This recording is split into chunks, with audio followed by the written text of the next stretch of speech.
Hi, folks. Bob Mannery here. You're listening to A2D Radio, real sports talk radio for the fans, by the fans, no agenda. These guys are the best in the business. Hashtag it. No notes.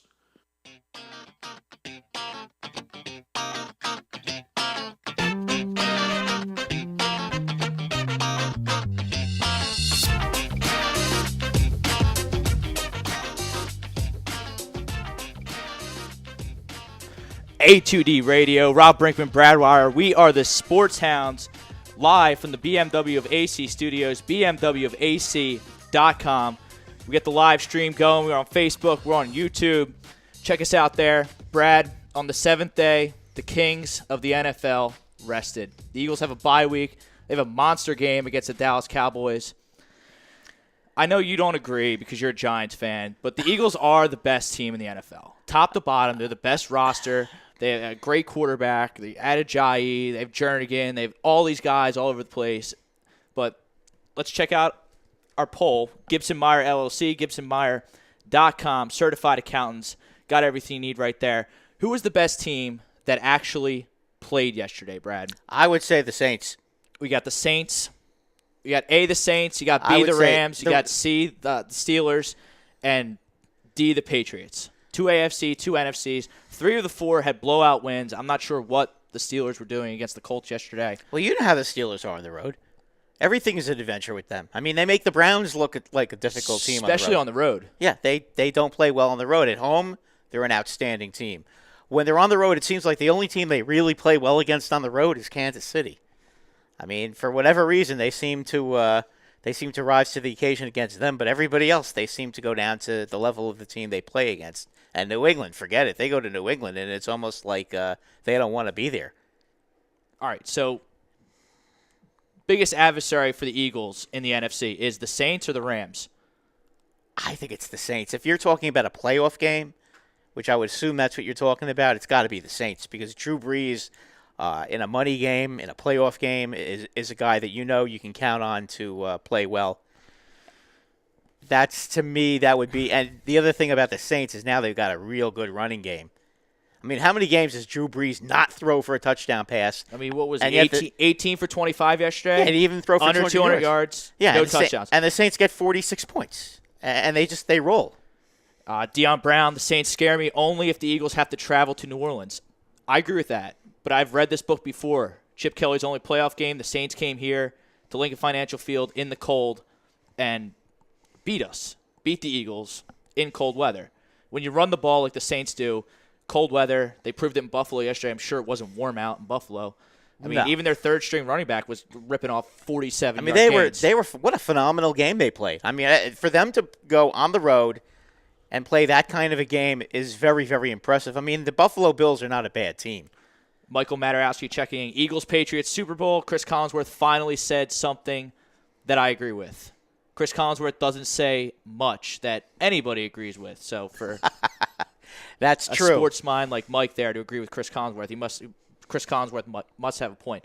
I mean, that's such a stock pick, though. I think the Steelers are better than the Patriots now. They have a better defense. I mean, the Patriots are 30th in the league defensively, are they not? They're bad. I don't know what I believe they're 30th in the league. I mean, they're I not. don't know how the stats they're not a good lie defensive after tonight. They're not a good after defensive last team. Night. Yeah, No. they're not a good defensive team this year at all. Now, are they going to correct that situation come playoff time?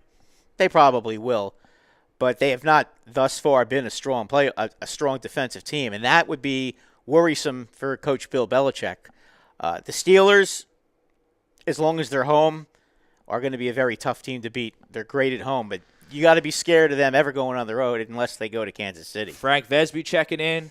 Saints dominated in Buffalo. However, he's not worried about them. I don't understand how you can't be worried about the Saints. They're built the correct way for the first time maybe ever. And they have a good defense as well. Their defense holds water this year. Yeah, they do. I mean, outside of Cam Jordan, I don't really know who's – I know, well, Marshawn Lattimore out of Ohio State, he's been a good rookie draft pick for him, but – whatever they've done, and again, I'm not a Saint fan and I haven't followed them, so I'm not going to sit here and try to make like I'm Mr. Saint and I know anything about the Saints. I'm not really that big of a Saint follower, but they've done what they've had to do defensively to clean that up, and they now don't have to rely solely on Drew Brees throwing the ball. So at this point, they have to be a team that the Eagles have to worry about. I would be more worried about them than the Rams at this point. Now, the Rams are averaging the same amount of points that they did in 1999. Maybe one of the greatest offenses ever, the greatest show on turf, won the Super Bowl. Philly legend Dick Vermeil got his ring. They're averaging the same amount. Jared Goff is putting up the same amount of offensive output. And they're loaded with talent. As Kurt Warner. They're loaded with talent. I mean, if you look at their receivers, they got dynamite receivers. They're fast. They have a strong running game. They're playing great football. But again, I got to wonder about what's going to happen when they're in the playoffs in a big situation, in a big game. Ryan Brodo, the Saints are scarier than the Vikings and Rams. Agree. Because of their quarterback. Agree. If they have to come to Philly, they can beat the Eagles. They can't beat the Eagles. Oh, I don't think you can ever say can't. Can't's a very strong word. Yeah, you can't say can't about Very anything. strong word. These are the Facebook comments. What's going on YouTube, Brad? Nothing at all right now. Nothing at all right now. Nothing at all Three right easy now. ways to look at the show. Rob and Brad have shared the video on our Facebook pages, a2dradio.com. It's up. Also YouTube. Easy ways, interactive show. NFC Top 5, Doug Zeek. NFC Top 5, Eagles, Saints, Vikings, Seahawks, Falcons. I mean, okay. He forgot the Rams. Doug, I don't know what happened to the Rams. Yeah, Doug? I don't know what Doug's watching on Sundays. Maybe he has a different TV than either of us. Yeah, no, the Rams are an outstanding football team this year. I mean, they've taken it to a whole new level. How good of a storyline would that be, though, if the NFC title game is Carson Wentz, the second overall pick, versus Jared Goff, the first overall pick? It might happen. I mean, the only thing that could happen to either one of these teams, again, is if they just tighten up and they don't perform in the playoffs. That's really the only bad thing that could possibly happen, because right now, these are two teams offensively that are machines. And, the Saints are a team that you have to worry about because Drew Brees has won a Super Bowl, and he's not going to be afraid of a big game. Another Saints can't beat the Eagles in Philly. 2013 was a different time. Agree, because they had a narcissistic dictator as a coach who was just a complete moron. The defense is on a mission. Mike Gerlach.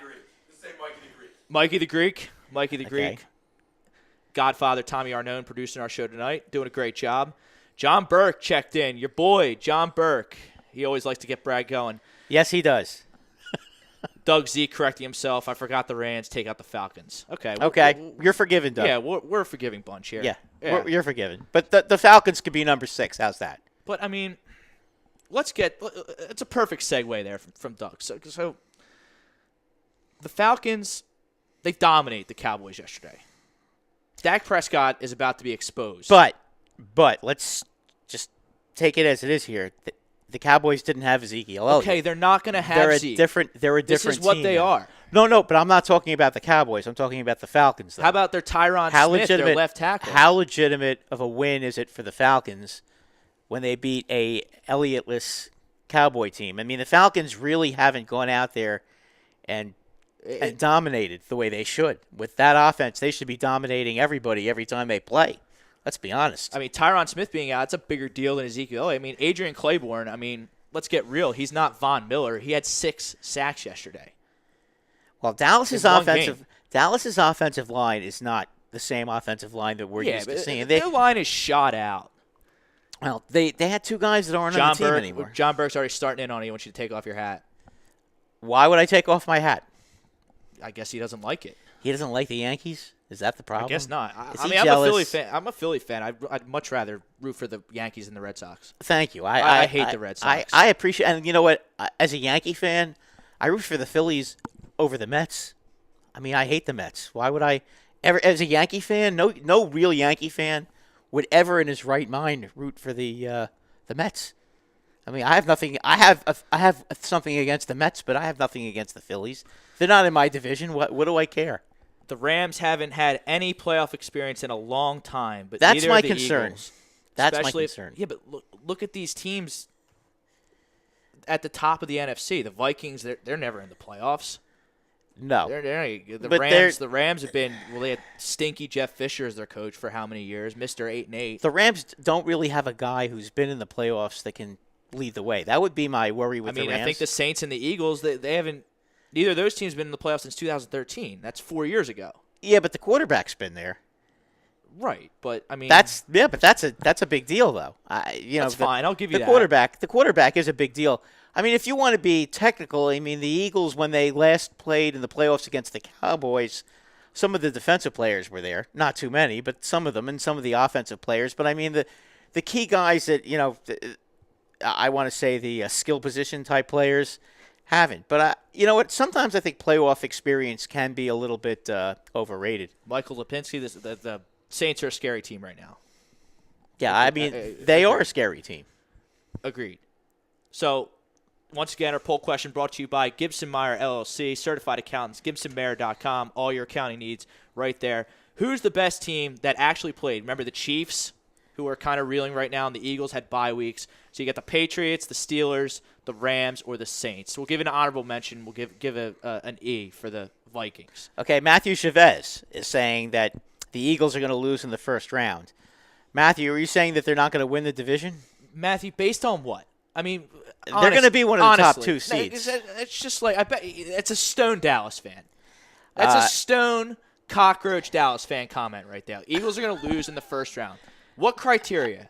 They're going. First of all, they're going to get Matthew Chavez. Matt, show your work. They're going show to. Your work. They're going to get on this team. Have you seen? They run the ball. They pass the ball. They block up front. They hit you right in the mouth on defense. Their corners tackle. They are a prolific offensive team right now. Malcolm Jenkins and Ron McLeod is as good as safety tandem as you're going to get in the league. What, based on what do you make that statement? How? I think he's just an Eagle hate. Listen, I don't like the Eagles right, either, but you have to be realistic. And listen, I'm a Giant fan. Nobody hates the Eagles more than I do. I can smell cockroach Dallas fans from 6 miles away, Brad. Let's be honest, okay? There's only two teams right now that could beat the Eagles. Our friend Bob from Bucks checking in. Cowboys going to miss their left tackle more than Zeek. 100% agree. Yesterday proved it. Bob also saying Eagles. Where'd it go? Eagles are doing it without Sproles and Peters. Agreed. Okay. But now that they got Ajayi, though, I think you can throw out the Sproles argument because that more than makes up for it. Look at Ryan Broder thinks I'm smart. Speaking straight facts. Okay, Matthew Chavez is coming back with, let's see, I am a Pats fan. Oh, my God. Somebody from Boston. Ask him where he's from. Are you from – please tell me you're not from Boston, Bucks Matthew. County, Pennsylvania. Let's see. Wide receivers are overrated and will be exposed. Okay. Oh, hold on. I didn't want to have to get in here. What the hell are you talking about, Matt? Like, really, I don't know. What are you talking about? Wide receivers are overrated. He just doesn't want to admit he's a Cowboys fan. The best tight end in football is right here, outside of Travis Kelce. Production-wise, is right here. I was going to say Travis Kelce. No, come on. Numbers-wise, he's right there this year. Nelson Aguilar. Nelson Aguilar, all he does is catch touchdowns. Alshon Jeffries and Carson Wentz are gaining that chemistry. To say the wide receiving core is overrated is outlandish and a typical Patriots fan that doesn't even live in Foxborough. I'm out. Sorry, guys. I had to get it off my chest. Go ahead, there. Well, if you are, had to get him. Yes, you know what? I would say this about the Patriots. They're a great team. And until they lose, they're the champs. But you know what? They're going to have their hands full with the Eagles because this Eagle team is a prolific offensive team. Carson Wentz, and I have to admit it. I mean, he's the best quarterback in the league right now. And you know what? Every time the Eagles get the ball, you know, when he gets his hands on that football, he is a danger to take it to the house. I mean, he can throw it, he can run it. He's got some real good weapons. I mean, their running game is to die for now. You know, you got Ajayi, who's a terrific running back. You know, he can be the speed, and then you have Blount go up the middle, and he runs guys over. And you've got speedy receivers. You got a real good tight end. I mean, what's not to like? Mikey the Greek, Eagles-Pats rematch. Brady passes the torch to Wentz. FTW. What's that? Okay, let's see. Yeah, we have a Fillmore. I guess we have a Fillmore hip hop with all the moves the Eagles have made. They've cashed it in, and they want the ring this year. And Matthew Chavez says, I'm a Pats fan. I live in Boston. Okay. I hate the Eagles and the Jets and the Giants. Well, that's okay.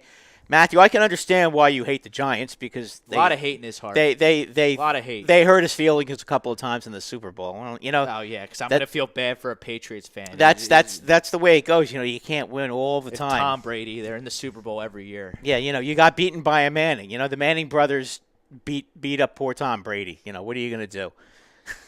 If you look at the lifetime record in the playoffs between the Manning brothers and Tom Brady, Tom Brady, as great as he is, still has a losing record in the playoffs against the Manning brothers. I mean, it is what it is. They're good quarterbacks. Yeah, What do you I expect? mean, yeah, you can't win every year. And, so, once again, our poll question, who's the best team that actually played a game on Sunday afternoon? We got the Patriots, who killed the Broncos.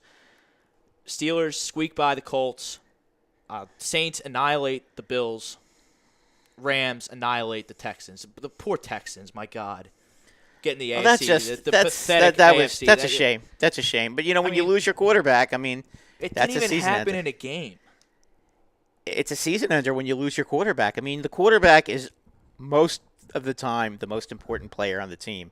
When you lose your starting quarterback, unfortunately, your season is usually going to be over. It's very rare that a backup quarterback, and it sometimes does happen, but at the most part, you're not going to see it. Here's a shot out of a cannon for you from Ryan Brodo. These 4 quarterbacks, rank them on who would you want leading your team for years to come.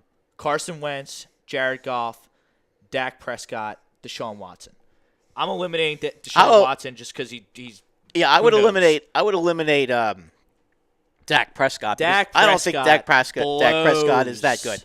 I think he's very overrated. He's going to be exposed without Zeek. He's the kind of quarterback. We've talked about this before on our other on-air opportunities. Okay, I've got a couple of things here from John D. Casanova. It's amazing how Cowgirl fans are already making excuses because Sean Lee most likely won't play this week. Shocker. Sean Lee never plays. He never plays. It's one guy. If one guy that's not your quarterback makes or breaks your team, that is sad. And you know what, John, I agree with you. Unless it's Odell Beckham, that could be a problem, Hold too. Hold on. Who's the Eagles' starting middle linebacker? I believe he's injured, isn't he? Oh, yeah, he's out for the year, too. Yeah, I think he's out for the year. Stuff that one in a sack. And Jacob. And to the left tackle. Who's the Eagles' left tackle? Isn't that Kelsey? He's a future Hall of Famer, Jason Peters. Peters, I'm sorry. He's Peters on is IR out for too. the year. Yeah, Peters is out for the year. So both are going to be down a middle linebacker. Both are going to down a left tackle. Every team. Because Jared Jones can't build a roster top to bottom. Every team. And Howie can. The Cowboys, they're going to get exterminated on Sunday. Okay. The line opened at -3, folks. My money's in. Okay. Get your money in. -3. I have a Jacob Adigwe, and he is betting on Brady in the second half of the year. And Jacob, I can't disagree with you. I can't really say. Can't disagree with you. And again, you know what? New England would be I wouldn't worry about New England if I were the Eagles because you got to get to the Super Bowl first. Justin DeFalco. I would be worried about that Screw first. the Giants. Don't the Giants have the most expensive defense in the league? Oh, yeah. And their defense sucks. And I would agree with that. But, you're kicking a horse when they're down, so that's not really saying something that anybody else, that everybody already doesn't know. Yeah, you're right. -3 is facts from John Burke. Yeah, get it in. Get it in, Burke. Get it in, Berkey. Rob, can I ask you a question? Go ahead.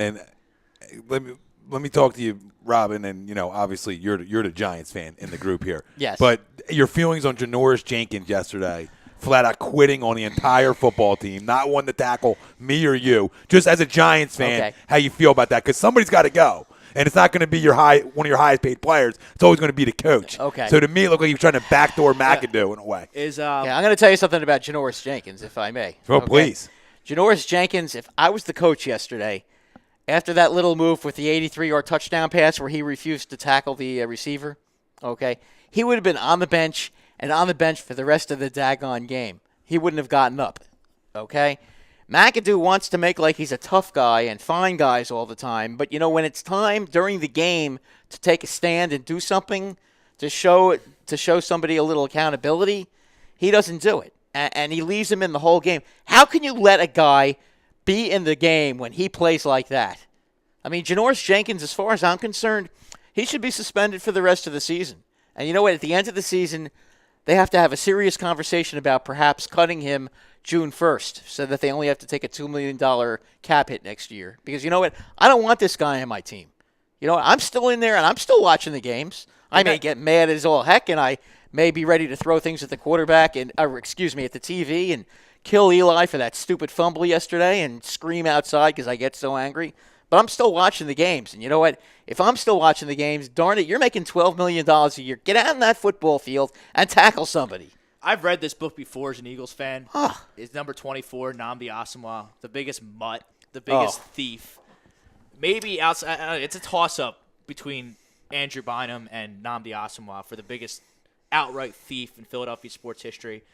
Nnamdi Asomugha, yeah, he came and the king of the dream team. Yeah, he just didn't really want to play.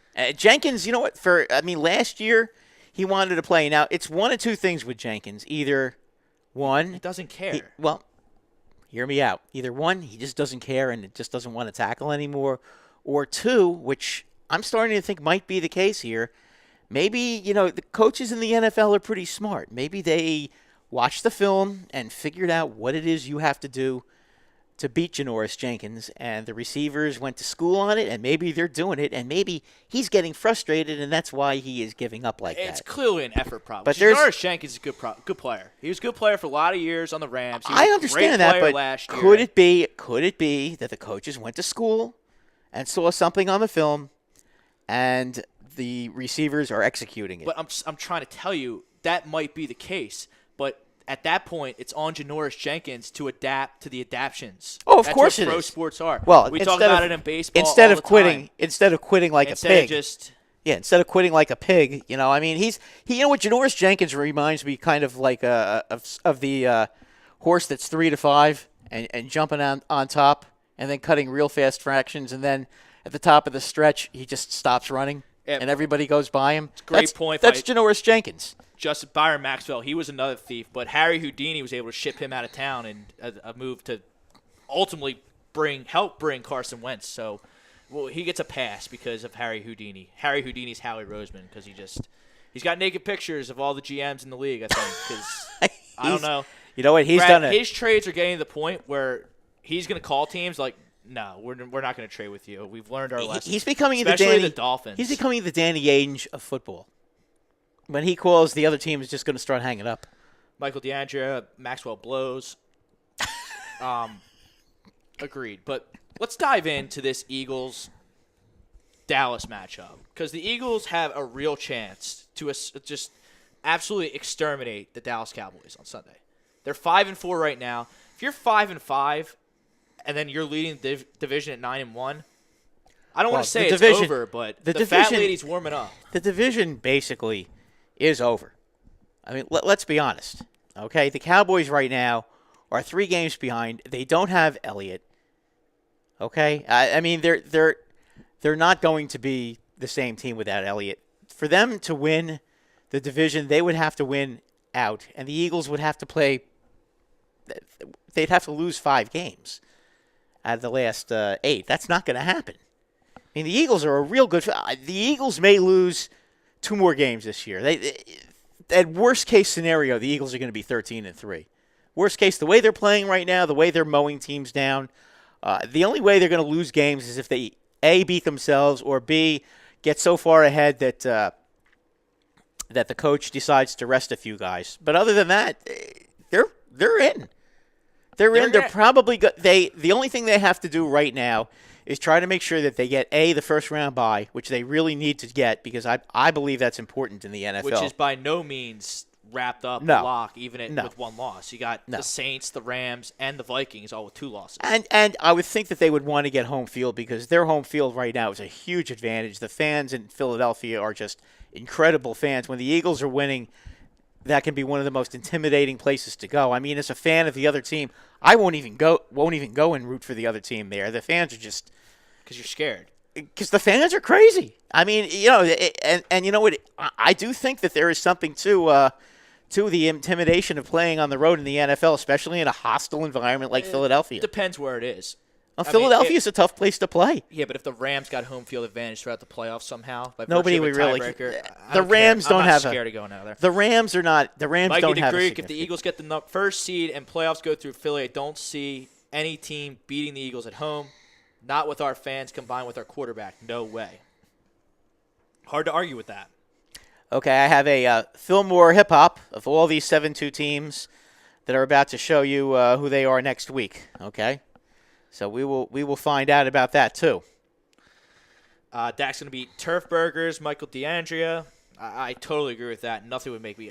If I hear Skip Bayless say that Dak Prescott is better than Carson Wentz one more time, I think I'm going to have an aneurysm of some kind. I might fall over and die. Skip just doesn't want to. And all he wants to tell say, the truth. QBR, a fake stat created by fake news ESPN. That quarterback rating is not. First of all, what does a quarterback rating have to do with when the chips are down and a team has to rally and get a couple of fourth quarter scores to either put a game away or come back and win the game? It doesn't. One thing I could say about Wentz, he's been so consistent. He really this year has not had to face any adversity, and the Eagles really haven't had to face a lot of adversity. I would like to see a situation where they get behind and have to really. Hold on. What do you mean the Eagles haven't faced any adversity? In game other than the Chief game, which was very early in the year. What I'm saying is in a game, and it's not going to happen until the playoffs. I want to see a situation where the Eagles have to it's really going to be gut check time, and they really have to. How is it not gut check time against the Carolina Panthers? They're playing the refs without Lane Johnson against a team that's pretty good in Carolina. But they were controlling that game right throughout. By the skin of their teeth. But Rob, if you watch the game, which I did. Okay. The Eagles were in control of that game. I understand what the score was, but I agree with that. Did you ever really think that the Eagles couldn't, if they really needed to, go down there and Maybe score? Slightly at the beginning. Cam Newton ran it in. I never had a good feeling that the Carolina Panthers were going to win that game. Eagles pass rushers are far better than the Falcons. Prescott not able to stand up. Bob Brinkman, Bucks County. I agree with that. I think Dak's going to have a tough time because I don't think outside Dez, which our corners this year, the Eagles' corners this year actually match up with receivers like Dez because they're physical as well. They let receivers catch the ball, then they tackle them right away. And plus, if one thing goes wrong for Dez Bryant, he'll freak out and have a tantrum and be out of the game mentally. Yeah, you have to get him. Yeah, he has to get the ball early. I have from Cowboy Central, Eagles week. Dak is not overrated. Well, Dak is so overrated. Dak is so overrated. He's a system quarterback. It's almost. Could you imagine ridiculous. if Carson Wentz found his way on the Cowboys with that O-line and a Zeke Elliott who wasn't suspended? There'd be no stopping him. They wouldn't lose a game by. No, they would. They'd win every game by 21 points. Easy. Yeah, they would. They would. No, listen. Dak is a guy who, I give him. He's a tough little guy and he plays hard, and he's a competitor, but he doesn't have the kind of talent some of these other quarterbacks have. He just doesn't. And if you haven't seen it yet, you're going to start seeing it when the Cowboys have to start leaning on him to throw the ball 40 times a game, which he's never had to do because he's always had a great running game. Yesterday against a Falcon defense, which, let's be honest, has not exactly lit the world on fire, he was not getting the ball in the end zone.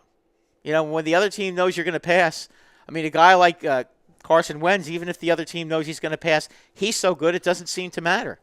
He'll find the open man, even if it's a tight window. He'll throw the ball where only the receiver can catch it. I don't think Prescott's that accurate, and I don't think he can make those kind of throws. He has a strong arm, and he can run. But he doesn't have as accurate as arm as Carson Wentz. Wentz nowhere close. Carson Wentz he's so accurate. I mean, that's what makes him so good. I mean, he's got the Ben Roethlisberger thing going where it's very hard to bring him down because he gets out of tight situations. They dare he dares teams to blitz him. Yeah, and you know what? But he's not a guy that really. He's in his comfort zone. He's not really a running quarterback. He's more of a Roethlisberger type that gets out of the situation. He is always looking to throw the ball first. I'm not sure that Dak Prescott is always looking to throw the ball. I do think that if the first sign of trouble, he's going to bring the ball down and try to run, and that's not the way to win in the NFL as a quarterback. Well, I'm not sure. And he can get away with it with Elliott, but he can't get away with it when he doesn't have a running game. Carson Wentz is going to be scary for years. I mean, Brad, I'm 28 years old. Carson Wentz is the quarterback of the Philadelphia Eagles. I'm pretty confident that the Eagles are going to be Super Bowl contenders until I'm 40, at least. You just don't know. You just don't know. Listen, to have Carson Wentz as your quarterback, you're going to always be in the game at all times. Now, Cowboy Central says Dak threw the ball a lot against the Chiefs and Broncos. A lot of teams are ripping the Chiefs and Broncos, but the Broncos stink. I mean, did you see what happened to them last night against? What was the outcome of that game when they played the Broncos? Oh yeah, they got smoked. By the way, I believe that the Cowboys played against the Broncos. And the Chiefs, that's a good win. That was a good win. That was a good win. But wait a minute, they played Denver. What was that score of that game? 42-17. Something crazy. And you had Elliott that game. And this just showed you when the run goes away, when a team loads the box up and stuffs the run and puts it on Dak to win you a game, he wasn't capable of doing it against Denver. They got blind. You know what? Now, Kansas City, I look at Dallas's O-line won that game because Kansas City couldn't get any pressure on Dak last Sunday. Not at all. They also Elliott, and let's be honest, Elliott is a great running back. I mean, he's unbelievable. The guy, I hate to say it, he is. That guy has so good. That guy's head is like a battering ram. I mean, he'll just put his head down and run, and he'll bang it to somebody, and then he'll bounce off and bang it to somebody else. I mean, he's like a pinball. He just go boom, boom, boom, and he keeps going. The loss of Ezekiel Elliott, they're done. There is no way that team is going. Darby won't be on Dez all night Sunday. That wouldn't be my strategy if I were the defensive coordinator. Cowboys Central is now saying that we're making it seem like having a running back and a great offensive line is a bad thing. We're not saying that at all. We're saying that Ezekiel Elliott is great. But the Cowboys don't have that, can't is our point. win. They can't win if they have to throw the ball all the time, and Alfred Morris is not the answer. Okay, Alfred Morris, maybe in 2010. Yeah, exactly. Now, Jacob at Giwi, and I hope I'm pronouncing your name right.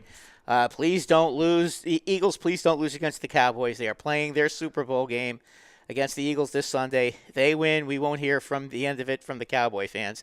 Yeah, you probably won't. And William Whitsitt, Cowgirls are trash. They make so many excuses from top to bottom. What's up, bro? Well, you know what? Look. Dak ain't nothing without Zeke. That's my whole point. Zeke is a generational running back talent.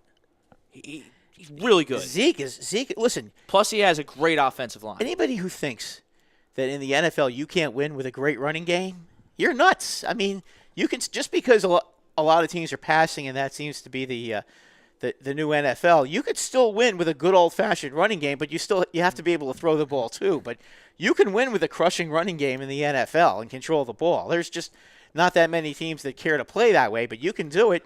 But your quarterback still has to be good enough to throw the ball when you need to throw the ball. I mean, you can't just run and not pass. Pop Montanez, diehard Eagles fan here. It's too soon to determine on Dak if he's capable of carrying a team. And he was a fourth-round pick. Let's see what happens over the next few years. Wentz versus Dak will be the headline for years to come. Wentz is the man, period, though. Smiley face, sunglasses emoji. Wentz is the man. John D. Casanova, how you feeling about the Seahawks after the Sherman injury? I think the Seahawks are in big trouble anyway. Well, the Seahawks were in big trouble regardless if they had Richard Sherman or not, because Richard Sherman does not play right tackle. He does not play right guard. He does not play left guard or center. They did improve their offensive line a little bit with that trade at the deadline, but they got Dwayne Brown. He's okay. Cool. He's okay. He's not bad, but their running game is still pretty shaky, and I don't know that the Seahawks can beat a good team on the road. They don't scare me one bit. I don't know that they can beat a good team on the road. Such an unlikable team, too. Pete Carroll is so unlikable. Okay, K-Zing, I have an optimistic feeling the Eagles will blow out the Cowboys. I would agree with that. Cowboys Central. -3. Get your money in. Yes. -3. Cowboys Central, Dak is smart with ball, not Tony. Nobody said he's not smart with the ball. He's not that accurate. And Cowboys Central, he has a strong arm. And he can make throws, but he's not as accurate as Could Dak Tony. be successful with an average running game and an average O-line? My answer is no. No, I don't think he can. He hasn't shown it yet. Look, Dak Prescott has to prove that he can do it. That if the ball is put on his if the game is on his shoulders, and he has to win it with his right arm, he has to prove that he can do it. And I don't know that he can do it yet. He's got to show me that he can. And you know what? He's going to have to be Aaron Rodgers this week to beat the Eagles. And I have let's see. Let's take a break. Okay, let's take a break. This segment brought to you by StreamSmart. StreamSmart, get all the games for free. StreamSmart.com. Rob Brinkman, Brad Ryer with the Sports Hounds. Right after this, we're going to get into some NBA talk. This is the most I've watched the NBA in the fall in a while, and I want to get into it right after this.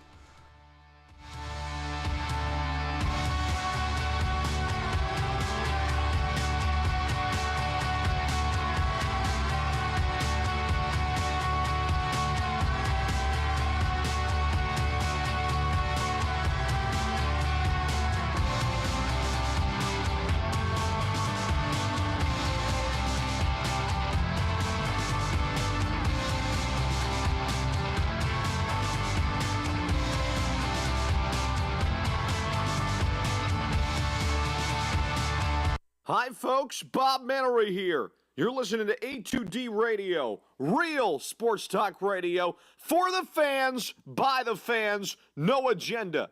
These guys are the best in the business. Hashtag it. No notes.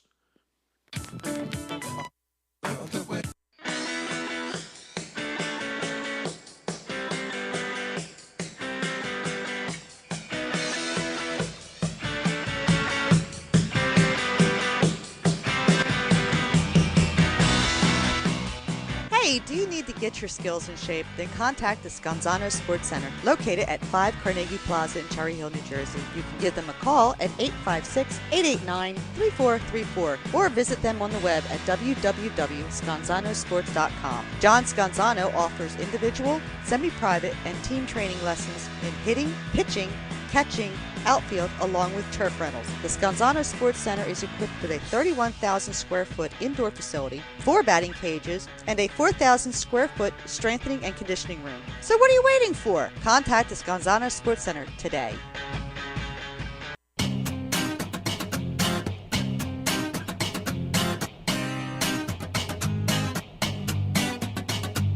A2DRadio.com is proudly sponsored by Gibson Mayer LLC Certified Public Accountants. Gibson Mayer, located in Yardley, PA, is a leading accounting and business consulting firm with a proven track record of handling critical issues with expertise across many different industries, including construction, distribution, hospitality, manufacturing, real estate, service trades, merchandising, professional services, and professional athletes. Give them a call at 215-369-3300. That's 215-369-3300. Your initial consultation is always free, and if you tell them that Tom and Mike from AM and the PM sent you, you'll receive 15% off all income tax services completed by February 15th. That's Gibson Mayer LLC Certified Public Accountants, 215-369-3300, or visit them on the web at www.gibsonmayer.com. That's gibsonmayer.com.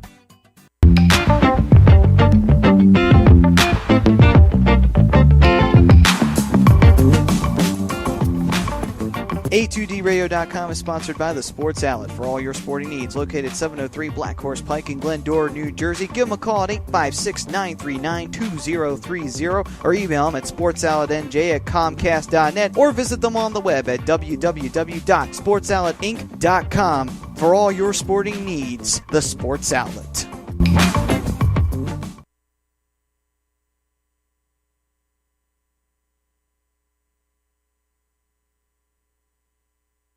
Hi, folks. Bob Mannery here. You're listening to A2D Radio, real sports talk radio for the fans, by the fans, no agenda. These guys are the best in the business. Hashtag it. No notes.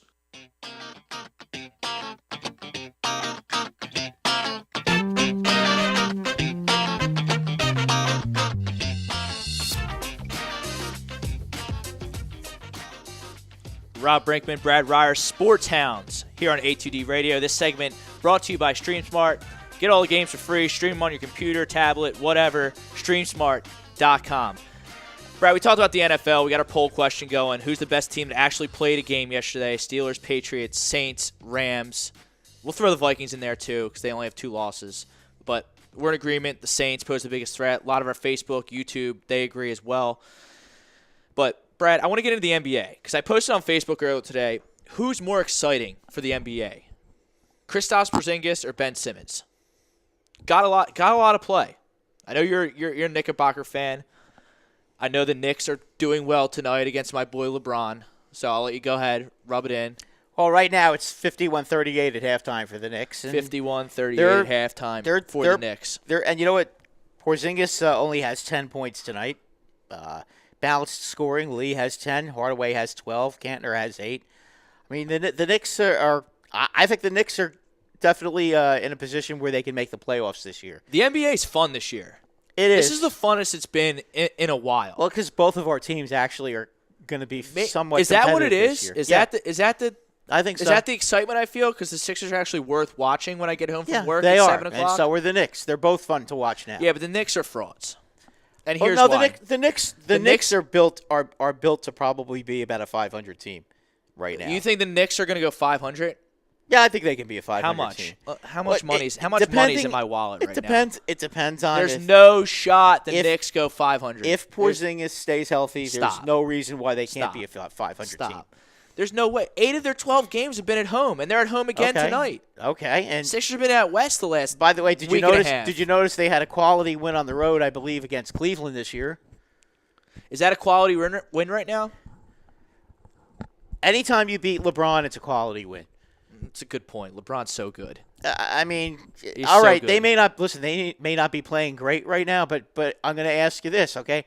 At the beginning of the season, if you're a Knicks fan, okay, and you're going to tell me that we can, if they can win tonight, we can win 2 games out of 4 against the Cavs this year. Are you on board? Would you sign for that? You better believe I'm going to sign. Exactly. That's my point. But if you haven't, I know you probably haven't been watching too much of the Knicks, but Knicks I haven't caught the Knicks yet this year. The Knicks this year have been quite a few teams, though. They've been a very fun team to watch. Porzingas has been doing it all this year. I mean, he's averaging 30 points a game. He's a threat from 3. Anytime he has an open shot, he can hit it. He's been great defensively. Anybody who goes and challenges him one-on-one is getting rebuffed. I mean, the only issue that I could see him having again is the injury bug because he does tend to be a little injury prone. But all Ben Simmons needs is a jump shot. That's the one thing Porzingas has. I mean, and I'll tell you what, the only thing I worry about him is the physicality part of the game. I mean, when they played Superman the other day, Dwight Howard, I believe he was on. He's on Charlotte these days. He's on Charlotte. It was the Charlotte game. He's such a bum. Dwight Howard stinks. He was, it's funny because he was bullying Porzingas and pushing him all over the court and just being a filthy son of a gun. His game was emulating an old guy by the name of ML Carr. I don't know how many of you people out there remember that filthy classic Brad Ryer history lesson. Yeah, well, he was a filthy animal and with virtually no talent. But Kristaps still put up 28 points in that game too. So I mean, as far as I'm concerned, right now, Kristaps Porzingis is the next Patrick Ewing for the New York Knicks, and they look to him. He's a little more versatile than Patrick Ewing was. He has a better inside game, I can tell you that. He goes to the basket better. Now, he's not the defender Patrick Ewing was. But, not yet. But he's getting there. He's getting there. And you know what? He can definitely, if he's playing in the middle, he can stop anybody. And you know what? Cantner is out there. He's one of the guys they got for Carmelo Anthony. Colleen checking in, done an excellent job. A female contingent. A female, okay. For the Sports Hounds. Brad, you're out of your mind. There's no way the Knicks are going 500 or better. Even if they do, that's bad long term because you need the lottery picks because your team is not that good. Okay, Colleen, how many times have you seen the Knicks play? Have you watched one Knick game this year? That's just my question. It sounded like she knows what she's talking about. Okay, besides for Kristaps Porzingis, name one Knick. Well, maybe she'll respond. Okay, I hope she does because I don't think she's watched. Because you know what? If I wasn't watching with my own eyes, I would never have believed it. But I'm watching the 2 guys that the Knicks got for Carmelo, McDermott and Cantner. And you know what? Cantner is a real solid player. He can rebound. He's got a nice putback game. He's pretty solid down the middle. Now, look, he's not Shaquille. Doug McDermott can't get it done in the league. McDermott is a 6th man coming off the bench, can hit threes. 6th man? Yeah, that's you think Doug basically McDermott's a 6th man? That's what he's been doing with the Knicks, and he's been doing a nice job. He's been hitting a lot of 3-pointers. I get it. You're projected 6th seed in the East right now. Well, I could see them hitting it. Listen, do I see them winning a playoff series? No. Right now they don't have the talent to get it done. Jarrett Jack is a nice fill-in guy as a point guard. They still need a real point guard. They just drafted a guy. Ntilikina cannot lead a team yet. Maybe by game 40 he might. He's been getting better every game. He's getting a lot of assists. He does not have a jump shot. I think that's a problem. But he does distribute the ball. Right now, one thing the Knicks are doing now that they haven't done in God knows how long since Carmelo was on the team is they move the ball around and they get the open shot. They don't have any ball stoppers on the team. And that is the difference. Dougie McBuggett's 6th man. Laughing emoji. Hand over face emoji. Okay, has he watched John Burke? Okay, John, have you watched? He knows his stuff, man. Have you watched the Knicks? Have you? Because if you think Doug McDermott's a 6th man, you don't watch the Knicks. To me, he kind of reminds me a lot of John Starks. I think he's the kind of You guy. think Doug McDermott's John Starks? No, he Are you out of your reminds me- mind? he Are you on reminds drugs? me- He reminds me of John Starks. Based because on what? Because he can shoot. Because he can shoot. He what? can shoot a lot. He's a lot like John Starks, but the only problem with him, and again, this is why John he's not a Starks starter. could defend and instigate and was a spark plug. Doug Well, he was- McDermott can't do any of Well, that. we haven't listened. John Starks. John Starks. As far as what I'm talking about with him, as far as the John Starks comparison is, he can shoot you into a game. He could also shoot you out of a game. But that's the thing. You can bring him in for offense. John Starks can create his own shot. Doug McDermott can't create his own shot in the NBA. Thus far, he's been doing it, and it's so far. As I said, so far, we'll see. Again, it's only we're 9 games in. John Starks. John Bird. Maybe he doesn't know his stuff. He doesn't know who John Starks is. So Okay, well, maybe he doesn't know. okay. Cantor stinks. He can't play a lick of defense. Colleen, schooling you on your Knicks. He's been playing pretty good defense, Colleen. As a matter of fact, and he's averaging 10 rebounds a game. So, I don't know how often you've watched him as a Knick. As a Oklahoma City Thunder, I don't know. He probably wasn't that good. He's getting a chance to play now, and he's making the most of it. He's only playing about 28 to 30 minutes a game. O'Quinn's playing the other 10 to 18 minutes. O'Quinn's a guy I like. A defensive role player that'll get in there and block shots. I love big guys who shoot over 70% from the foul line. O'Quinn's okay. I mean, again, we're talking about 2 decent centers. We're not talking about Shaquille O'Neal underneath. He's not that kind of a player. Doug He's a McDermott role couldn't player. cover my grandmom. Colleen from Bucks County checking in. I feel like Okay. Colleen from Bucks County might be disguised I think as our Colleen- friend from Mike from Bucks County. Yeah, I think that You need a good 8-man rotation to win the NBA. Look at the Spurs all those years. 100% agree with that. Who said the Knicks are as good as the Spurs? Did I say that? No, Bob's just saying you need a good 8-man rotation. Oh yeah, I agree. To be good in the NBA. I agree. Which is a valid point. Oh yeah, The absolutely. Knicks nor the Sixers have that. No, and the Knicks basically what the Knicks need right now, if they're going to make noise in the playoffs, is they need a guy to go along with. I know who they John need Starks is, and it's funny that you compare him to Doug McDermott. They don't even play the same position. They both shoot a lot of threes. They can both shoot you into a game, and they can shoot you out of a game. John Starks' problem was that he shot too much, and when he went cold, he would keep shooting. And Pat Riley back then, and then later Jeff Van Gundy wouldn't take him out when he got cold, and that was a problem. Yeah, but McBuckets is what, 6'8"? Something like that. Starks was what, 6 foot, if that? No, he was a little bigger than that. He was about 6'3", 6'4". Okay, I'm mistaken there then. Look, I'm not saying he could defend like John Starks. I'm not saying that. Okay, I got Brian Brodo. Okay, they started out talking about the NFL, first part of the show. Laugh out loud. They'll be switching to other things over the course of the show. Okay. I'm sure someone's dogging us for not talking about football. There's other sports out there. Yeah, there we are cover other a sports. broad spectrum. It's the sports hounds. Yeah, we're we are not the sports football hounds. hounds. We're not the NFL. We're not the NFL We're not today. the NFL hounds. Okay. We'll be getting some hockey. I can't wait to talk about the baseball hot stove. We'll be talking about anything and everything sports related. This is a national show with a Philly, New York flavor in it. Starks needed hypnosis to shoot free throws. Wasn't a good free throw shooter. I'd have to look that up. I would disagree with that. I'd have to look that up. Bob might be off base. I don't know that he was that bad a free throw shooter. I think he was about 75%. Brad, can you even pronounce your starting point guard's name? Ntilikina. I think it's Nicolina. I don't know. Ntilikina. Ntilikina. How's it spelled? Ntilikina. I know how to pronounce it. I've watched the Knicks play. Nicolina. Is that correct? Ntilikina. I feel like I'm in the spelling bee. It's Ntilikina. Can you use it in a sentence? Frank Ntilikina drives the lane. He hits. Ntilikina for 3. Yes. Okay, there you All go. right. Thanks. Now, thank you. Yes, I watched the Knicks. I can pronounce his name. If you don't watch him, you'll call him Nitilinka or Kilatina or whatever you want to call him. If it makes you happy, you can just call him Frank. We know who he is. Frank, you mean? Okay, and Ryan now is saying, I got you guys, thumbs up.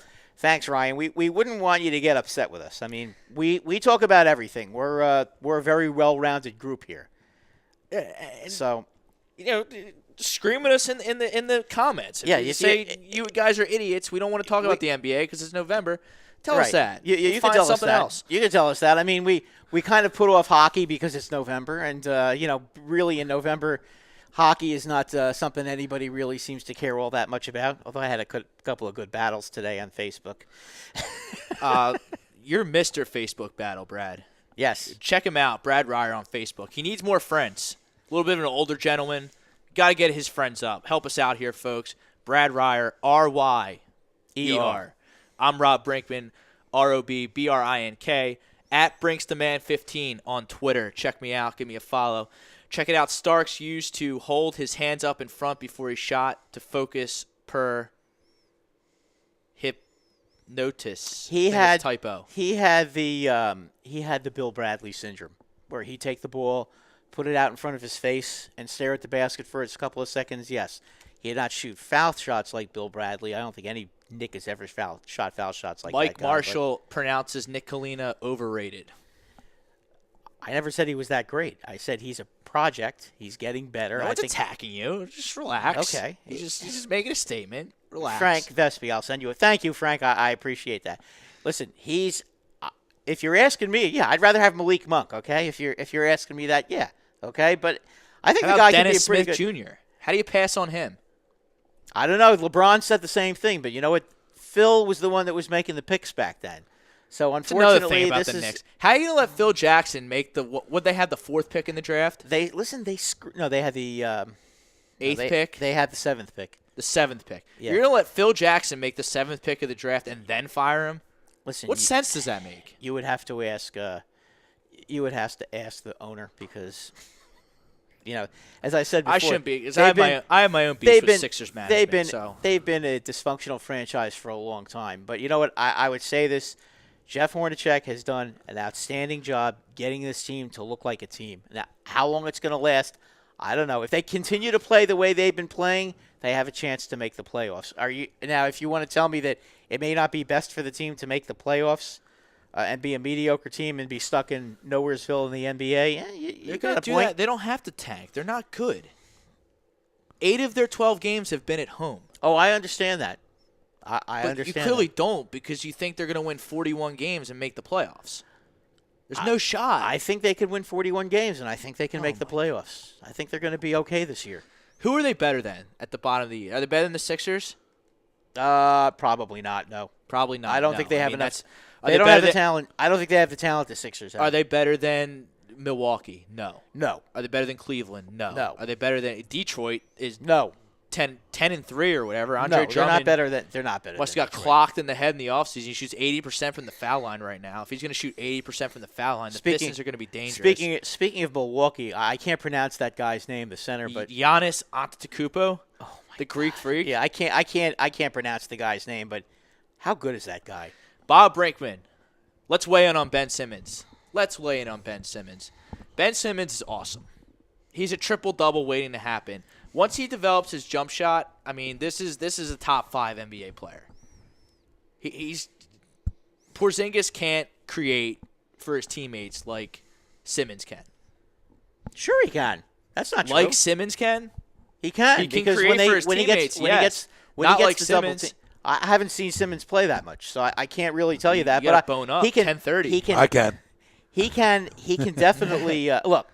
You're saying that you don't think the Knicks can make the playoffs. I'm going to tell you why they could make the playoffs, okay? Nobody cares about the Sixers. We just got blasted for talking about the Knicks too much.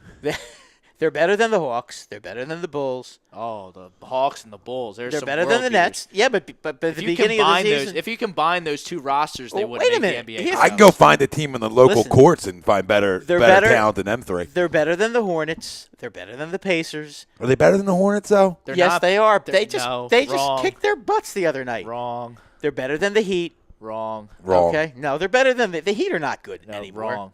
The Knicks aren't good. And I'm not going to give you. I don't believe in the Orlando Magic either. So I think they can definitely compete. I'll give you the Magic just so we don't have the Well, the Magic are 8-5 right now. So, but again, they can certainly compete for the playoffs. There's nothing that says they can't. If they're not a deep team, if anything happens to Kristaps Porzingis, they're done. And let's shift over to the Sixers here with Ben Simmons. Because thank God Jared Bayless is hurt for the year. Is he out for the year? He's out for a minute. I know that. He's out for a while, indefinitely. Hopefully it's the year because the guy is trash. The guy is garbage. Stinks. I'd much rather have Where's your first round pick? By the way, where's your first round pick this year? Markelle Fultz. Well, he's having some trouble. He can't get on the court. He's injured, which is disappointing because I think Markelle Fultz is going to be a good player in this league. Sixers did him a disservice. The Sixers, Brad, really, that's what they did. They did him a disservice. When he could barely lift his shoulder, and they were playing him. That was really pretty dumb. Because they were worried about us. You know what I'm saying? Right. They're worried about the heat they're going to get for another first-round guy not playing right away. And I think they were worried about it. Markelle Fultz is going to be able to get to the hole. When he puts on weight, he's going to be able to get to the hole at will. And then when he develops a jump shot, he's a perfect complement to Ben Simmons. He's a project. He'll take a year or two to get there. He's not a project. He's a project because he's hurt. Well, we'll see. How many games of him at Washington did you watch? Probably zero. Probably zero. And you somehow won the bracket pool last year. Yes, I did. Watching no college basketball. But Markelle Fultz is going to be able to get to the – because you copied all my picks. No, I didn't copy all your picks. Yes, you did. No, I just read a lot. All of a sudden, Wisconsin going down in the second round after you hear my picks. Isn't that the way it goes, though? It's the guy who's like not locked in to it all, ends up winning. When it comes to the NCAA basketball, I don't really watch that much NCAA basketball. I'm a hockey guy, first and foremost. Basketball is not my shtick, but since the Knicks are playing well, what the hell? I'll start watching them again. But usually I just watch my Rangers, and that's it. Jared Bayless, send him home. Hopefully he never comes back. The guy stinks. I don't think Brett Brown's going to be the coach of this team once they make the jump to a contending team. I compare it to the Warriors. Warriors had Mark Jackson. They were kicking around there, 7-8 seed. They fire Mark Jackson. They get a whole bunch of heat. They bring in Kerr. Then they just go. Then they Draymond, Curry, Clay. They win the title. Then they lose LeBron. And they get Durant in there. That's what's going to happen here. Who that coach is going to be, I don't know. But it's not going to be Brett Brown. Okay. They run. But they had to have somebody. But they had to have somebody teach them the fundamentals. So I guess that's kind of what his job was, right? He's buddies with all these guys. He's not an authoritative figure. I don't know. I would disagree with that because on Thursday night was the first time that I seen Brett Brown actually get on his team in a post-game press conference. Because for so long, it's been trust the process. They're young, and that was the first time I saw emotion out of him after a loss. And that was something I was looking for. Because how long can you continue, like, it's okay, we're tanking, we're rebuilding. This year is a year. This year's a year he's trying to win games. And you saw that emotion after the game about that final play, and it was already drew up before that. That's why they didn't take a timeout. And for them not to execute it, he wasn't happy about it. He wasn't, and that was the first time I saw that. Bad. And guess what? That was the Kings game. Yes, correct? And it was drew up ahead of time. So because the TV, they took a 30 or 60-second timeout to go check a replay. Right. So they didn't. He called the play there instead of calling a timeout, which I was okay with. So the play was drew up, and the players didn't execute it. And I'm a Brett Brown believer because this team is the best in the league at passing the ball around. They've really done a great job of moving the basketball, and that's a San Antonio steal in a way, which San Antonio does really well.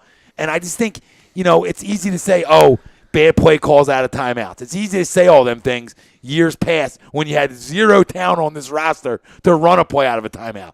So this is the first year, Rob, that I can actually say that now you can judge him. This is the first year that you can judge him. So if he's not your guy, fair. This is the first year that you can't. It's not fair to judge him based on what the talent level was the last few years. I would agree with you. But now that they've got Simmons and they've got Embiid, there's no reason why that team can't compete. And they made some nice moves in the offseason to bring in a guard. I mean, they've got guys on their team. There's no reason why that team. Answer me this: How tall is Joel Embiid? Was he 7 feet? 3, 2, 7, whatever. 7'3". Why is 70% of their half-court offense him getting the ball either at the top of the key, beyond the three-point line, or at 18 feet away, above the foul line? Well, you'd have to 18 feet away from the basket. Rob, you'd have to ask the coach. Let me ask you this: I'll talk for the coach if you want that answer real quick. I've heard numerous sound bites of Brett Brown yelling at him to get in the paint. Numerous sound bites of him being, Joel, in the paint. Joel in the paint. Okay. Joel's the one falling in love with the outside shots. Does he have a good outside shot? For a big man, yeah, he can stretch it. I'm not talking about for a big man. Is he a Dirk type shooter? Brad, he can be the most dominant player in the NBA yesterday if he stays under the basket. He could be the most dominant player in the league. He should shoot 20 foul shots a game. Easy. At 80% from the line. So whether that's coaching, whether that's on Embiid, whoever, that's got to change or I'm going to lose my mind. And stuff, I just don't see, maybe when Fultz gets in there and they get Jared Bayless, and don't even get me started on T.J. McConnell, this love affair with T.J. McConnell. T.J. McConnell stinks, folks. And I hate to sound like Mike Missinelli, but T.J. McConnell absolutely stinks. If I see him dribble the basketball in a circle one more time and make another turnover, I'm going to lose it. T.J. McConnell cannot be in an 8-man rotation that's going to contend for the NBA Finals. I'm sorry. He can't.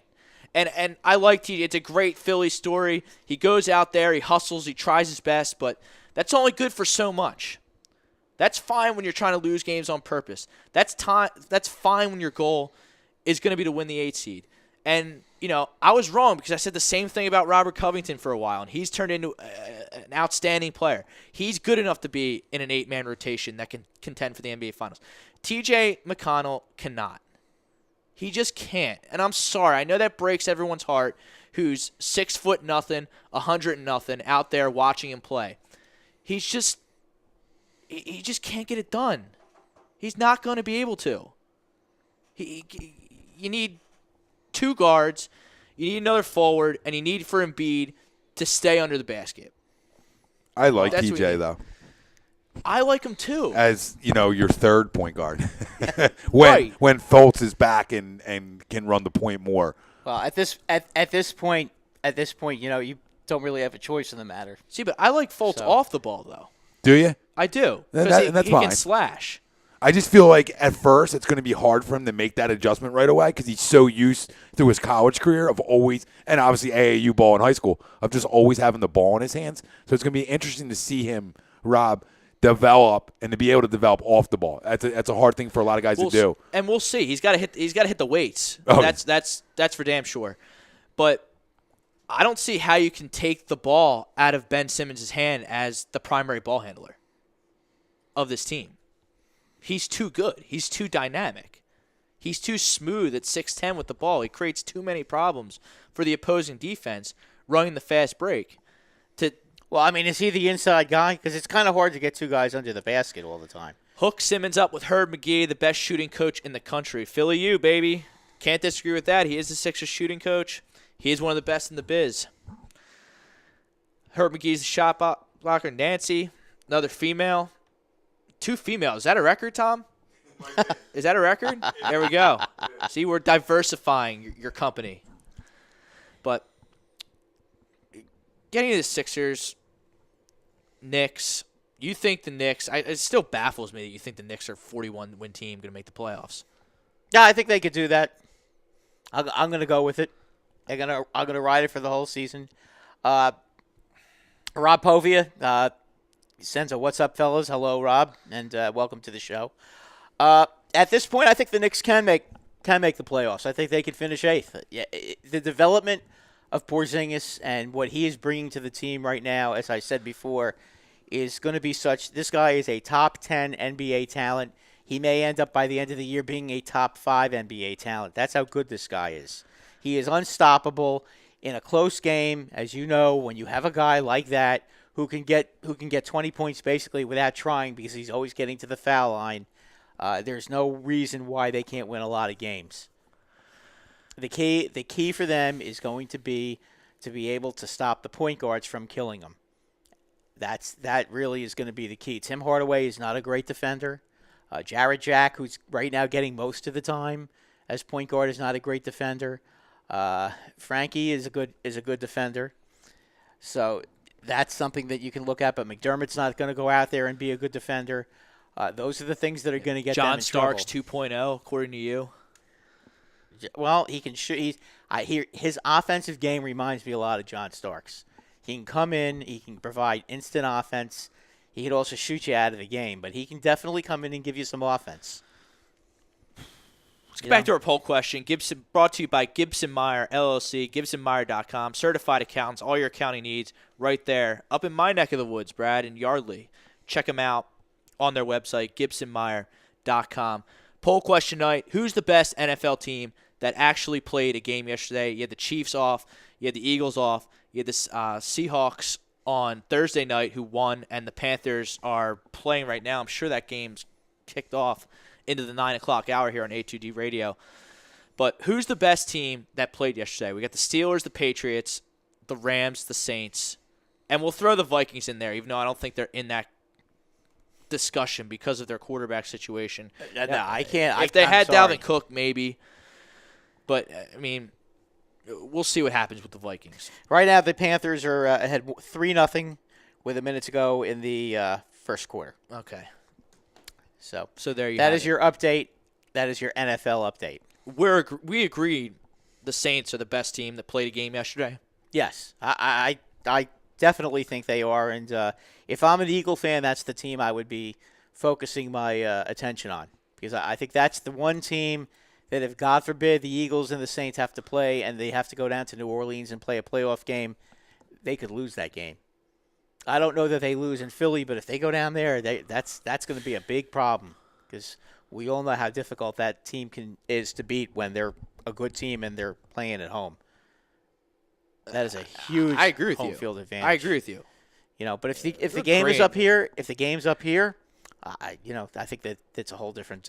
Who's the best team in the AFC? Because I want to get into this AFC playoff picture that's just absolute trash. I think New England is still the best team. And I think when push comes to shove, and even though their defense hasn't been very good for the most part all season, it always seems like when the defense has to make a play, they make a play. And Tom Brady always is going to make a play when he needs to make a play. So at this point, until the New England Patriots are knocked off and kicked out of the playoffs, they're the team to beat in the AFC. all right, let's cover up the Steelers and the Patriots. Past that is garbage in the AFC. Is there a Super Bowl contender there in the AFC besides those two? My answer is no. You don't think Kansas City can I mean, how many times have I read that book in the playoffs before with Andy Reid? Well, you got Kansas City, who's a pretty good team. The unknown quality is the Jacksonville Jaguars, who seem to be getting better every week. Stop. Blake Bortles is not winning a playoff game. No, but they have a real good defense. I understand, and they they have a really real do. good defense. I would agree about Blake Bortles. I mean, he is a problem. You get some. You know. I don't know who's about to be a free agent or who could become available. Cousins. Now, I mean, if they get Kirk, that's a great point, because if they get Kirk Cousins down there, Yeah, that's a squad. Oh, are you kidding? That's him? a squad. With him, yeah, I would say so. Allen Robinson's not even playing this year. He tore his ACL either in the preseason or week one. Yeah, eons ago. If the only problem with the Jaguars is, I mean, do they have any money? They money can't to have spend. much left. Yeah, I mean that's a thing, and their attendance is so bad. I don't know how they could go all the way up to their cap. I mean, are they getting enough? Isn't there attendance revenue to- sharing and stuff in the NFL? There is to a point, but I mean, you Bob still Brinkman, need. Patriots defending champs. If somebody beats them, agreed. But I mean, don't you have to have people showing up to the stadium to actually make a lot of money? Well, I guess if people are buying their jerseys, Are they buying tickets to see the team? Are those I'm unsold? not. Are they sold tickets that are no shows, or are they unsold tickets? Because I just can't imagine. I mean, you've seen the crowds this year in Jacksonville, right? Stadium's half empty every game. it's true. And I'm That's- sorry. I'm sorry. I'm just- If you're going to sell me a bill of goods that the Jaguars are going to win a playoff game with Blake Bortles as their quarterback, I'm not buying it. Well, they're a good team. They might win that division. They're decent. No, the Titans are a better team than I think they've already beaten the Titans, have they not? they've had to have played. I believe that Jacksonville has already beaten them once. Jacksonville's had some very impressive Tennessee wins is this playing year. much better now than they were in the beginning of the season. Yes. And Marcus Mariota is a very good player. Oh, without a doubt. I wonder if they play Week 17. I would. They play Week 17. Is that the Week 17 matchup? Thank you, Tom. But that could be for the division. I believe Jacksonville's next game is against the Browns, so that shouldn't be too much of a problem. Should be a win. Yeah, you would think so. But, I mean, Houston's done, right? With no Watson. Tom Houston's Savage done. is horrible. The Colts aren't going anywhere. No. The They Colts stink, are too. terrible. The Colts are terrible. So it's between Tennessee and Jacksonville. That is the Week 17 matchup. So that's probably going to be for the division. In Tennessee. Okay. So that's who won the first time? Is Blake Bortles really going to win that game? A big game on the road in Week 17 to go to the playoffs? No. The answer is no. Probably not. The Chiefs, I mean, the Raiders, I had the Raiders in the AFC title game in my preseason predictions. That hasn't worked out at all. I don't know what's going on there. Denver stinks. Who in the AFC? I mean, you got teams like, the Bills. The Bills got exposed yesterday, really in their last two games, losing the Jets and the Saints. They've been absolutely terrible. I mean, the Jets are not good. I mean, they've had some disgraceful games. Okay, I'm looking at the Jaguars. Okay, and I'm going to tell you right now. Okay, they beat the Texans first game 29-7. They got destroyed by the Titans at home September 17th, 37-16. So you're not wrong. Jacksonville destroyed the Ravens. We're going through these teams right here in the AFC. However, if you want to look at some quality wins, they did go to Pittsburgh and they destroyed Pittsburgh in Pittsburgh. Understood, that's a great win. Big time win for them. You think they're going to do that in January? Oh no. No. No. I can't see it. There might be. I mean, going through these teams, it's absolute trash. I mean, you look at the NFC. All the contenders are in the NFC this year. Well, you still can't throw out the Patriots. You can't throw out the Steelers. They're the two teams in the AFC right now. Jacksonville has no discipline. Look at all the penalties at the end of the game yesterday. Yes, and it's unbelievable how the Chargers have just thrown away so many games. They should have a winning record. They lost the first two of the season because their kicker stinks. Rob, the Chargers find a way to lose all the time. That's been going on for, 4 years now? I mean, if there ever was a team that invented a different way to lose every week, it's the Chargers. Didn't the Eagles beat the Steelers last year when Carson was a rookie? If that's correct, look out this year, Ben. That is correct. They beat him 30-3 or something like that. They crushed them. Yep. But again, that was from Nancy. But that was in Philadelphia, and Pittsburgh has been, as we all know, Pittsburgh on the road is not a good football team. We've seen that time and time again, except in Kansas City. You got the two at the top. Let's just run through it. Okay. We got the two at the top, the Patriots and the Steelers. Right. Whatever. They're the two bye teams. Whatever order you want to put them in. I don't care. Third best teams, the Chiefs. Agreed? Yes, absolutely. Even though they have their flaws right now. I don't think they're going to go to the Super Bowl again. No, and I think the reason is they don't have Berry. That's a killer injury. Yeah, that's a killer injury. AFC South is Tennessee. Do we agree there? Yes. Okay, and then we have what? Jacksonville at 6-3. I think as a wild Jacksonville's card. probably going to be a wild card team. I think they're good enough to do that. And I guess if definitely. Miami can win tonight somehow in Carolina, that would push them to 6-4. Miami is 6-4. 5-4, right? Because they had the Week 1 bye. Yeah, Miami. Boy, I'll tell you what, the Miami Dolphins. They're not anything. They don't look. They're 4-4 right now. They're not a good football team. I mean, Jesus, they make the. No, actually, you know Who what? am I missing? I'm going to tell you who I think is going to end up making the playoffs. And right now, it doesn't look like they. Who's the don't last look like wild they're card? A bad I think team's it's going to make the playoffs in the AFC. I think the Oakland Raiders are going to make the playoffs. Is what I think. You think the Raiders are going to sneak in there? Yes, I do. Even though they're 4-5 right now, They did not play yesterday. No, they did not. They had a bye week. Yeah, they're a good team. They didn't have Derek Carr for 3 weeks. They lost all 3 games. Robert Croup, Jags owner Shahid Khan. Thanks for checking in, Rob, but I don't understand what your point is. He's I guess he's cheap. I don't know. How is he cheap when they just Calais Campbell, AJ Boye? I don't know. I mean, I don't know what all kinds of money. I mean, I don't know. Who was the DN they got from Denver too? The guy. Is it Malik Jackson? Yes. Right? Yeah. They Big got time him too. money to him too. They've got tore it up in the Super Bowl and got the big money. The Jaguars defensively are an extremely talented team. Oh, top 5 in football. There's no debate. They are just beastly on defense. And we just ran through it. I think they're a wild card team by default. Yeah, I think you're Houston's right. not doing it. But I do think if I'm looking at all the teams and I'm looking at the ability of all the teams, I'd have to go with Oakland. Just based on the quarterback. If they've reached their potential.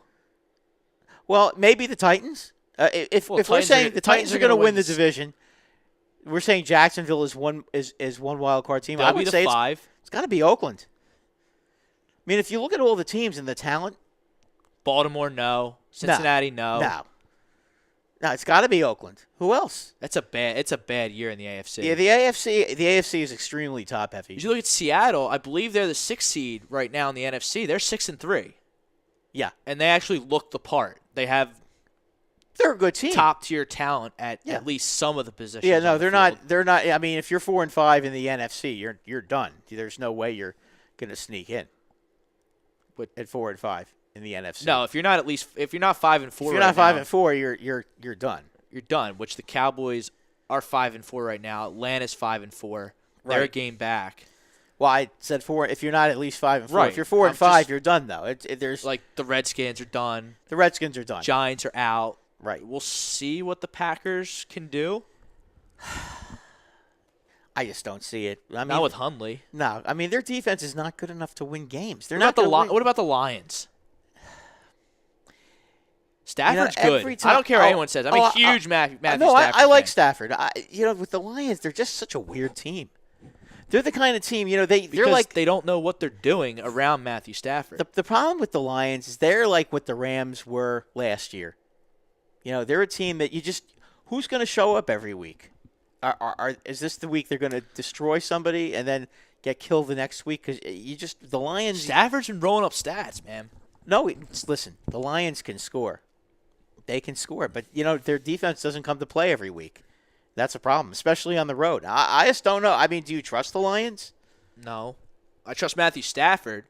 Yeah, I don't trust the Lions at all. I mean, it's going to be. But I just think it's funny when these franchises that are just in limbo that have guys like Kirk Cousins and Stafford. Now, kudos to the Lions. They re-signed Matthew Stafford to big money. Stafford's going to be around. There is no way Cousins is going to take another 1-year deal. But they can't. You can only franchise a player twice, correct? Is that in the CBA? I believe. I feel like Kirk Cousins been. That's in the CBA, right? Yeah, you can only franchise a guy twice. Cousins is going to be an unrestricted free agent. But who do the Redskins think's going to walk through the door to be their quarterback? That's what I don't get. I mean, what is the plan there? I understand. Look, is Kirk Cousins Tom Brady?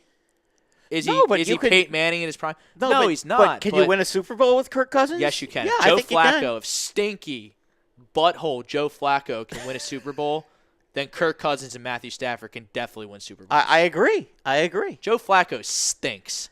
Yeah, I know he's a local product, and it pains me to say that, but Joe Flacco. Don't let it pain you, bro. I went to school with the guy. Joe Flacco. You're being a little hard on him. Good. You're being a little hard. I'll be hard on him. I went to school with him. I know him. I know the family well. Not good. He was not elite. He's not good. Listen, a few years ago, before he started getting injured, he was okay. But you know what? You know what the problem with Flacco is, and I said it from day one. Okay, it's the X factor. It's the leadership ability that you need at the quarterback position. He's just kind of there. No, I'm going back when he was a sophomore. I'm gonna go way back for you. Yeah. He was a sophomore. I was a senior. I used to tell him to come check his pulse when he got in the huddle. I said, if it's not beaten, get out of here, because that's the kind of energy I needed from him that I didn't get. Now remember, when they won that Super Bowl, two key ingredients, leaders-wise, were on that team.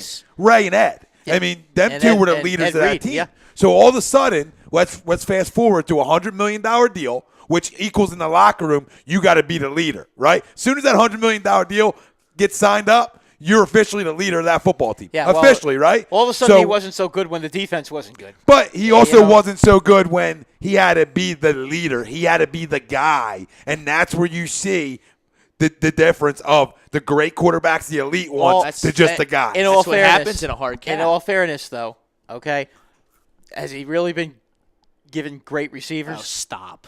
No, but when you're paid $100 million, Brad, you better make them guys better. Well, he's not Aaron Rodgers. Well, then don't pay him $100 million. Okay, no, I'm not saying you should give him I'm real ripping Ozzie Newsome than I am Joe. You know what I'm saying? But that's the same Kirk Cousins, Matthew Stafford paradox. I think it's easier to find a quarterback better than Joe Flacco. Is significantly better than Joe Flacco. Not even close. Not even the same. Not even the same argument. Who's better, Kirk Cousins or Matthew Stafford? Stafford. Nah, I like Stafford better. I like Stafford too. I like Stafford. But that's not to say that's not knocking Kirk Cousins. Kirk Cousins is a very solid quarterback. A2D radio, we're stacking players. Okay. About it. It's agree, disagree. Okay. That's what we're supposed to do. No. I like if I had a choice of Cousins or Stafford, I would take Stafford. But I like Cousins. Yeah, me too. I like he Cousins can quarterback too. my team. He can spin it. I mean, he can spin it. There's no Absolutely. question. He can throw the ball, and he can make the receivers better. He's going to put the ball on the money. And Joe can spin it too. I just don't know why he didn't get better at all. It seems like he got worse and worse and worse and worse. He got banged up pretty bad though. We see it all the time. These guys get the $100 million. They relax a little bit. They get the.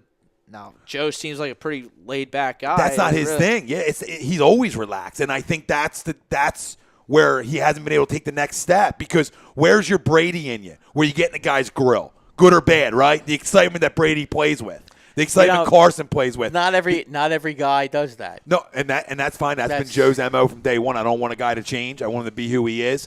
But paying him $100 million and then, to your point, Brad, not surrounding him at all. Like you said, this is my franchise guy, but now I'm not even going to surround him. Tom, you can't expect just because you're paying a guy $100 million if his personality is such that he's not going to get in your face that all of a sudden because he's making $100 million, because that's not going to fly either. They should have known that going That's not going to fly. And who's going to listen to him? That's my rip on Ozzie Newsome. That, maybe try to get this guy a deal. Now, listen, he just won a Super Bowl. You're not going to get him for under $100 million. So as a GM, you also can't let him walk, because then your fan base will be up in arms because he just won a Super Bowl. Right. So your hands are tied. No, it's interesting because I can equate that kind of with a baseball situation right now.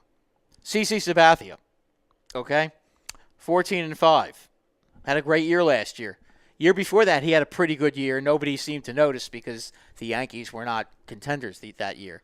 Okay, he's a free agent now. Are you gonna bring him back? Fans want him back, but is it really the right move? At 37 with a bad knee? Yeah, who do you make happy? Yeah. Yeah, the fans are screaming. All the fans want him back, but is it smart to do that? Yeah, we're a team trying to get under the threshold, the threshold of $197 million, so they don't have to be playing. You should probably worry about your manager first before you worry about. I'm not really worried about the manager. They'll find a guy. What do you mean?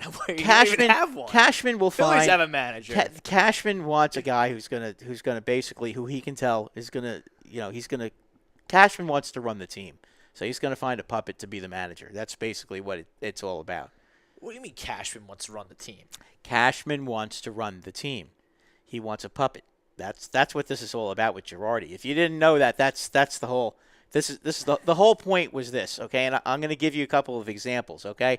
Joe Girardi, and I don't like Joe Girardi, but I'm going to tell you some of the things he did. If I don't know that, nobody does. You don't like a couple Joe of Girardi. A couple of things that he did that he would used to do, and I'm going to use one that's a shining example, okay? Go ahead. When Joe Girardi didn't like a player, he would purposely, and Cashman wouldn't trade him or send him down to the minors, he would purposely play him and lose games just to make a point. See, now that's such an asinine statement, Brad. Why would you keep bringing Tyler Clippard into a game and have him lose 5 games in 2 weeks? But Tyler Clippard is a setup guy. But he stinks, and listen. He didn't stink before he got to New York. Listen, when you have a guy that loses 5 games in 2 weeks. When you keep bringing him in and he keeps blowing games. At what point do you say? Well, Joe Girardi is stubborn. At what point do you put him at the end of the bench? He's not losing games on purpose. He's not going, Brian Cashman, I hate you. I'm going to lose all these games for you. Let me tell you something about Joe Girardi, okay? Joe Girardi has a pattern of behavior that if he doesn't like a guy and he's not on the same page, and you could tell that he and Cashman were not on the same page quite often this year.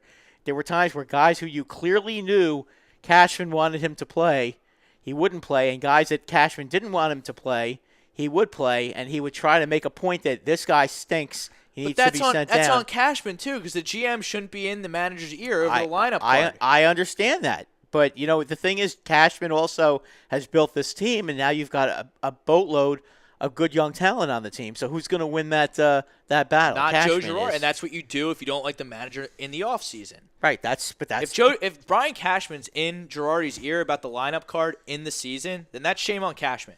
I believe that's what was going on, Rob. Well, I don't know. I don't know it for a fact. The fact that they got to but the ALCS with that kind of turmoil, I mean, that's pretty good. But Brad, I mean, and Rob, you're talking about a team that overachieved. Big time. You're talking about a team that when you went over the AL East, they weren't in the conversation of winning that division. At the beginning of the season, they weren't expected to make the playoffs. Exactly. And every power rankings we did here and through shows, the Yankees, I know one of my buddies picked them, but the majority of guys were going Red Sox. I thought they were going to come Orioles. in fourth. Yeah. I thought they were going to come in fourth. It's just amazing that guy gets canned after he overachieves. Well, again, I think, part of it was I would think that the blown call in the Indian game where he didn't challenge the ball that hit the tip of the bat, I think that may have had something to do with it. But Joe Girardi has a bad habit of being a deer in the headlights manager. And that's fine. But he sits there. He'll sit there and he'll watch a reliever. He will watch a reliever come in, and if he gives up a couple of hits, he'll be more worried about looking at the matchup and looking at his binder than seeing that, oh, well, you know what? This guy today is only throwing 92 miles an hour, not 96 miles an hour, and maybe he doesn't have his good stuff, so maybe I should go and get him out of there instead of looking at my binder. He was the manager in New York for 10 years, though. Yeah. He won 60% of his games, so clearly that strategy works. Rob, what did the players? What did the players do after that call, that blown call, the blown non-challenge? They rallied. They rallied. So they rallied. And if I'm sitting up top watching down, and I'm Brian Cashman, I'm not saying it's a fireable offense. Okay, I don't see how you can fire him off of getting to that point, but that's what happens. Where does their search sit? Right now, they're looking. I know they're going to be interviewing Aaron Boone on Thursday and Hensley Bam Bam Mullins on Thursday. Those are the two. They've already interviewed Eric Wedge. They've already interviewed Rob Thompson.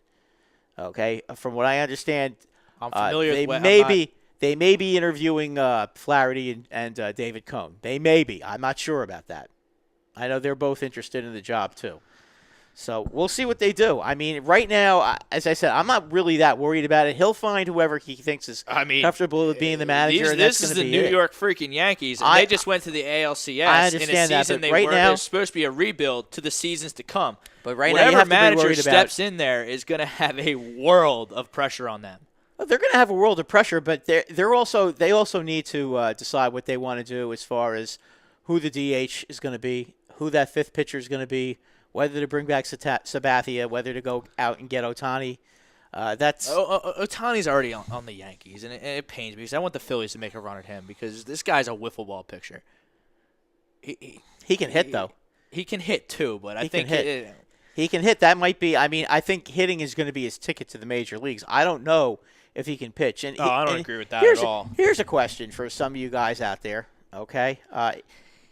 If he can't pitch and he can only hit, or if the Yankees think that I think the opposite of that is more likely.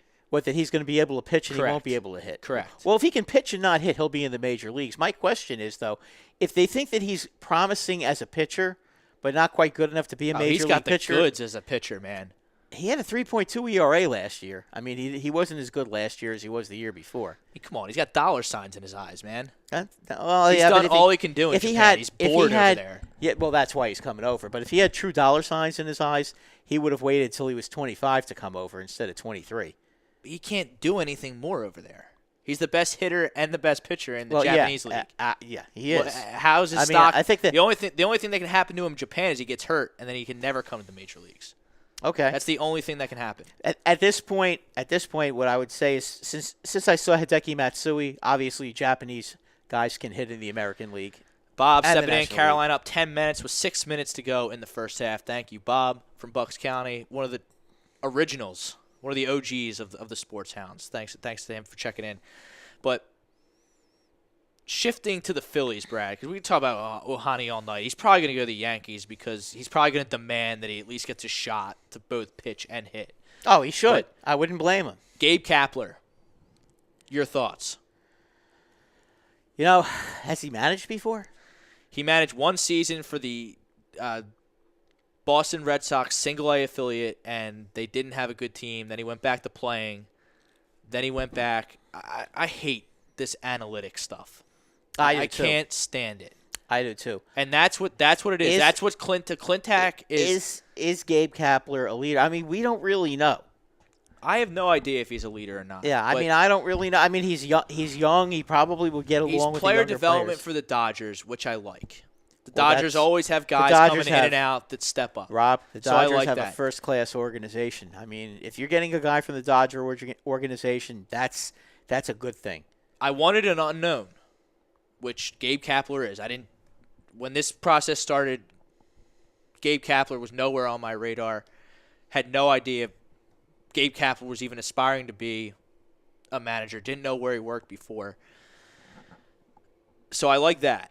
I hate the analytics part of it. He needs a strong bench coach with him. Yeah, I was hoping Larry was going to be able to No. stay on, but that's not going to No. be the case. That's issue, no. real quick, I just want Go to ahead. touch on Go ahead. Kapler. My issue with Gabe Kapler, just from the little bit I've seen of him, is it about Gabe Kapler or is it about the Philadelphia Phillies? I listened to his presser, and I really don't buy in the press conferences, but I heard him not commit to any of his core infield guys, right? Wouldn't commit to any of them guys. Just say we got a lot of talent in there, right? He went on. The only name he wants to say in his presser is Luis Garcia.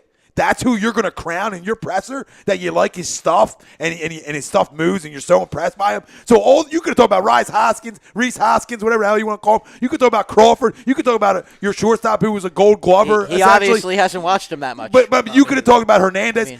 But then Luis you go. Garcia is That's a the guy marginal That's the reliever. guy you pick out and say that's the guy I want to talk about. I was like, I can't, because that's what analytics bring. I'm out. Sorry, that's all I had to get off my chest. yeah. I hate analytics. Yeah, analytics. I don't. You got to like it use either. your brain, especially with you baseball. have to have a feel for the game. You have to have a feel for the game. I think that was something that Joe Girardi was sorely lacking, to be quite honest with you. Too much analytics, not seeing if a pitcher doesn't have it. I mean, I could give you Who's example. the best manager in baseball? Madden? In my opinion, Sosha. Sosha? Okay. They're always doing crazy stuff with their lineup, stuff that makes no sense, that just works. Like Joe Madden hit Chris, what's his name? Schwarber. Hit him leadoff for how many games? Well, the guy can't hit worth a lick. He's trying to get him fastballs. That's why you had him batting leadoff. That's why you get guys batting leadoff, because you want them. But it works for them. They're in the playoffs every year. Well, listen, and again, it depends on the manager and it depends on the team. Personally, if I had my choice of any manager, I like Sosha. I think he does more with less.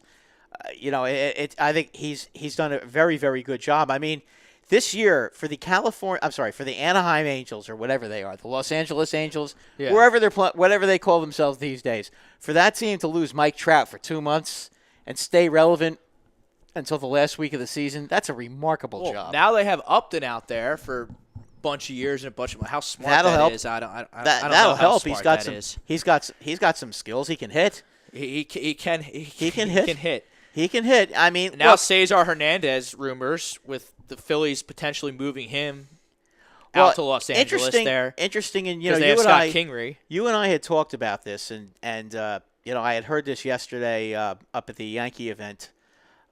They had a season ticket event, and I was up there yesterday. Supposedly, the Phillies are in on Giancarlo Stanton. Lay out the package where the Phillies get Giancarlo Stanton. Well, that from what I heard, this is what Hernandez, makes me mad about Phillies fans. They think Hernandez, teams are just going to bend over and say, "Oh yeah, we stink. We don't need they Mike start- Trout. We're just going to trade you Mike Trout because he's at all the Eagles games." Listen, brother, you better start with they're Crawford. You better start with from what I Hernandez. heard- You better start with Nola. From what I heard, The list goes on. I mean, that's what just I've getting us- heard is that they want to start. They're starting with Hernandez because they want to trade Gordon. You're talking about Miami. Yes, Yeah. I'm talking about Miami, and I'm talking about their connection with the Phillies. Now, personally, my opinion, I think that he's going to St. Louis. Okay, number one. This is why it's such a bullshit rumor. Why would the Miami Marlins trade Giancarlo Stanton within the division and have the centerpiece be Cesar Hernandez? Now I like Cesar Hernandez. He hustles, 290 hitter. He's got some pop. He's got a good glove. Does a lot of things. Okay, I'm going to answer you. Okay? Giancarlo Stanton. I'm going to answer you. He's the National League MVP, okay. right? Yeah. Yeah, probably. Probably, right? I'm going to answer you. Derek Jeter right now wants to cut salary. Okay, right now he's looking to move Ozuna. He's looking to move Yelich. He's looking to move D. Gordon, and he's looking to move Stanton. Okay, he wants cheaper players. From what I've heard, he wants 2 pitchers that he likes in the Philly organization, and he wants Hernandez, and he wanted somebody else. I know. What pitchers I don't is he know. looking at? I don't know. I would assume Nola's one of them. Okay, but I don't know. This is what I was told. Okay, so you can take that for what it's worth. But you can't trade Nola if you're the Phillies because you have no pitchers. Listen, it depends on if the Phillies want to get a drawing card. It's just beat writers grabbing at stuff because their job is to cover baseball in November. But do the Phillies want to They did a good job because we're talking about it, but it's do they want not a realistic. But do they want it? But do they want to get a drawing card? I mean, the Phillies are a team that needs a star. Philadelphia is a star town. I mean, they love their stars in Philadelphia. They need to get a star on the team. But they need one of these guys, like Hoskins. They need him to step up and continue his success from last year. And there's no reason why he won't. But if you know what, you put him and Stanton on the same team. But they're not trading for anyone. If you want to make the argument that they're going to bide their time and sign a Manny Machado or sign a Mike Trout when they become available because they don't really seem to be interested in spending money. If you want to spend money, you're going to have to wait. That's an argument I can get. You're going to have to wait till 21 for Trout. Harper, you're going to have a lot of competition. Bryce Harper is going to New York. And I don't want any parts of him. Or Chicago. Why? I think he's one of the most.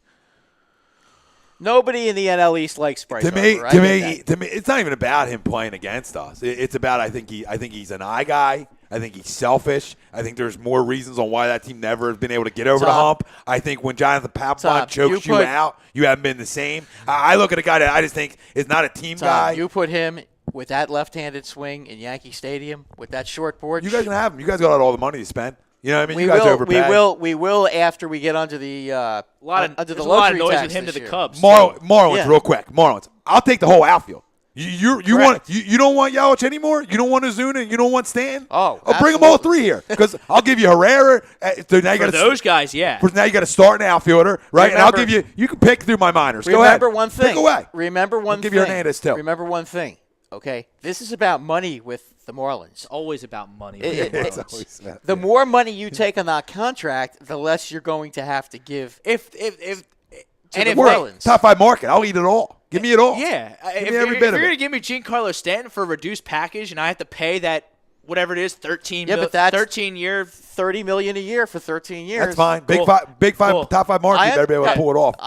All I'm saying to you is if that's really what they do is the market is payroll. Such, the Red Sox can't even do that.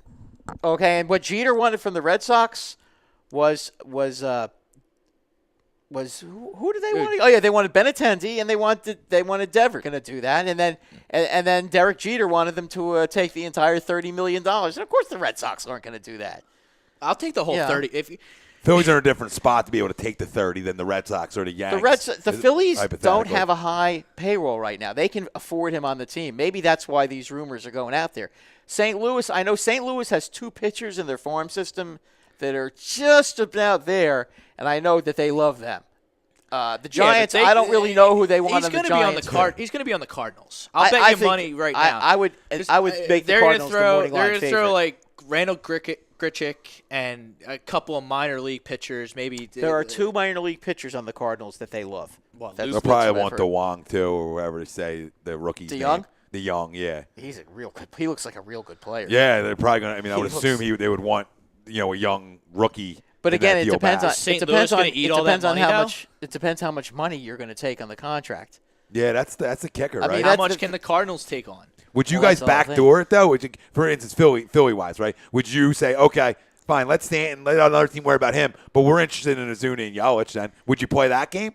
Just as a hypothetical? Absolutely, like you said. Why not? Listen, the idea is to get as much talent on the team as possible. But I don't see why they would trade Ozuna because I don't think he's signed anything yet. Yelich, they extended. I'll find out Ozuna's deal right now. Yelich, they signed. I've heard Mattingly wants to trade Ozuna and Yelich. Well, Don Mattingly's a mutt, Mattingly. Not Mattingly. Jeter. Jeter wants to trade those guys. But I don't know why you would want to do that. You're significantly further away from winning when you trade those guys. Derek Jeter is a winner, man. I understand that. I understand that, but they also have significant financial issues right now. The Marlins, they can't afford these guys. They want to cut their payroll down to $90 million. How are you going to cut the payroll down to $90 million? Why do they have to do that?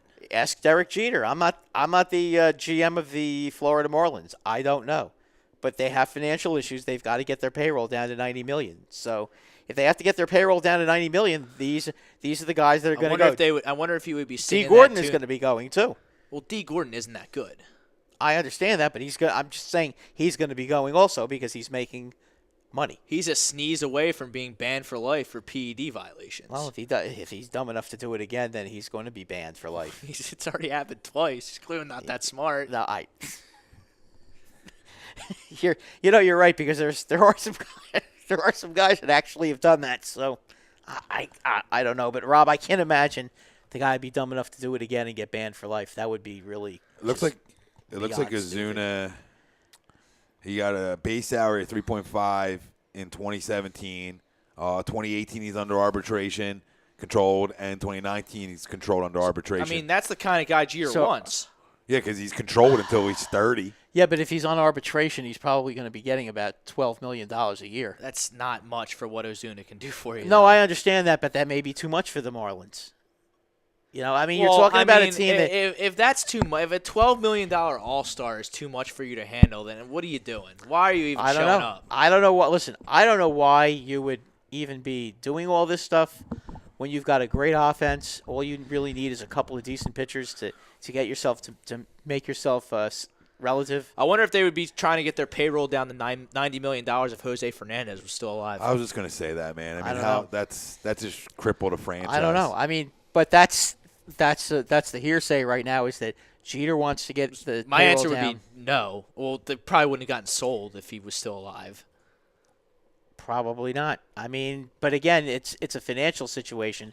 I don't know what their financial situation is, but Jeter has said straight out $90 million is what they want to get down to for their payroll. And what are they at now? That I don't know. I mean, I think it's around 140. I mean, you got $30 million a year for 13 years. That's 110 right there, and then they want to get slash another 20. So I think Christian Yelich makes. He signed like a $70 million extension at some point. Yelich is a real good player. Like he's a real good player. Maybe backdooring it, but I don't trust this Clintack guy they got running the show for the Phillies. Well, I don't trust him at all. I do think that the Phillies are going to bring in a star this year. I'd be shocked if they didn't. They need to. That's the big question. The owner in his State of the Union Phillies address said the Phillies weren't going to spend money this year. They got to bring in. I lost my shit. I almost drove off the road listening to it. Whatever station. You've got to bring in a star. If you want to pack that stadium, you got to bring in a star. Okay, but you can bring in a star. Bring in a star. That's great. Who? Well, are you just pay Jake Arrieta $150 million? No, that's not the guy. Pay you Darvish $150 million? No. Those guys aren't the kind of guys I'm talking. A guy like Stanton would be a perfect match for Philly. I would give Darvish $150. I wouldn't touch Darvish. Darvish has already had Tommy John. Yeah, it's tough. And he's good. I can't say he's a bad player. Arrieta's shot. I mean, Arrieta, I wouldn't go near him. I mean, I don't like him at all. I mean, as far as I'm concerned. What if the Phillies signed Eric Hosmer, played him at first base, and put Hoskins in left field? You want to spend $100 million on Eric Hosmer? You really think he's worth $100 million? Yes, I do. Without even batting an eyelash. He's never hit more than 20 home runs. In that stupid Kauffman Stadium in Kansas City, you put him in. Well, I think he's going to go to the Red Sox. First of all, he's going to play first base for the Red Sox. That's what I keep hearing. He will hit 35 home runs in Fenway Park. No, he will not. Fenway Park is not a left-handed hitter's ballpark. Kauffman Stadium is the worst hitting park maybe in baseball. It's not a good hitter's park. I agree with you, but again, if you look at Fenway Park, okay, Eric Hosmer hits 35 home runs in he's not hitting 35 home runs in Fenway. No way. In Citizens Bank Park, maybe that's possible. I mean, okay, in Citizens Bank Park, yes. In Fenway, he's not. Fenway Park is very difficult to hit a home run in right field. He's one of the best defensive first basemen in the whole league. Oh, and he's a leader, and he's not one of these guys that are a dead pull hitter. He hits 290. I mean, he's a real good player. He's a great player. He's a real good player. Where's that? What about that for your star? Can Hoskins play left field every day? That I don't know. Neither do I. That I don't know. Phillies don't know either. As Yeah. long as Tommy Joseph's nowhere near the field, I'll be fine. Fine by me. Well, what about a guy like Kane? Any interest in him or Moustakas? Get rid of Franco. Get rid of Franco. Moustakas, no, just because they have to. Well, Michael Franco, geez, oh man. But I think Franco. You got to get rid Where of do him. you start with Michael Franco? Yeah, but what do you? You can't do anything. You need to hold on to him and hope he has a hot start or something. I mean, you know, And even if he does have a hot start, he's been such a disappointment. Crawford's going to be a third baseman when it's all said and done. Okay, so Moustakas doesn't fit in either. I don't think so. Okay. Not because he's a bad player, but because I think it's going to be Galvez, at least for this year. Galvez at short. Galvez is not a bad player. Again, this is the Rob Brinkman lineup card. He's not going to kill you. No, and then you got Kingery at second. You got Hoskins at first. My lineup card would have Hosmer at first for whatever he wants. Hoskins in left. I know Herrera's a knucklehead, but he's really good.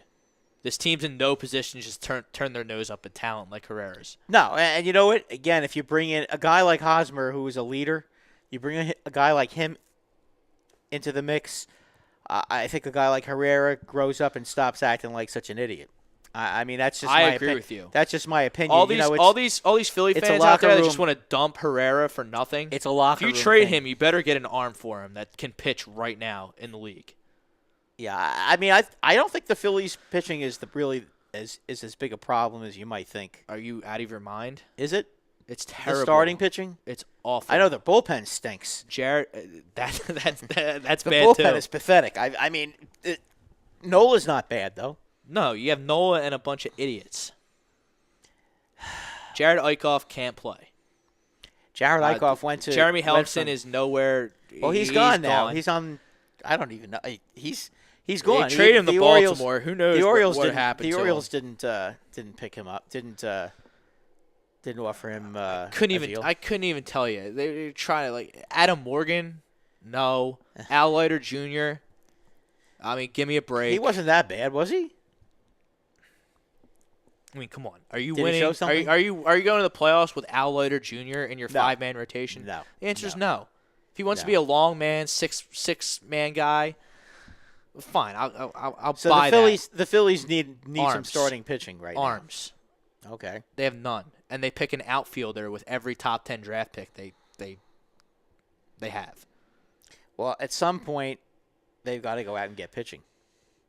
Can they go out and get a pitcher for Franco? No, because Franco hit 207 last year. How many home All right, runs? Bob did he from hit, Bucks though? County wants to know our picks for the college football playoff. Who are the top 4? Alabama. Huge day. Huge Alabama, day in college obviously. football Saturday.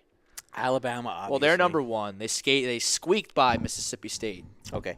Here's my question for you. And you and I were talking about this. Can a 2-loss team It slip into depends. the- It depends. slip in? It depends who it is, because Auburn's the monkey, the stick in the mud here for this playoff. They are. Because they thrashed Georgia Saturday.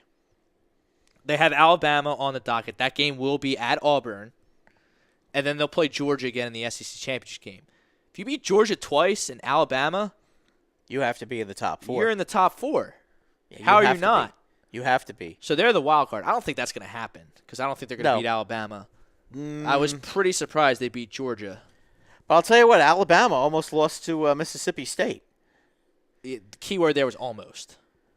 Mississippi, And Mississippi State is a good team. Oh, I They're know they are. defensive But scrappers. I think Georgia's better And than Nate not Fitzgerald Georgia. is good. Not Georgia. I'm sorry. I think Auburn is better than Mississippi State, though.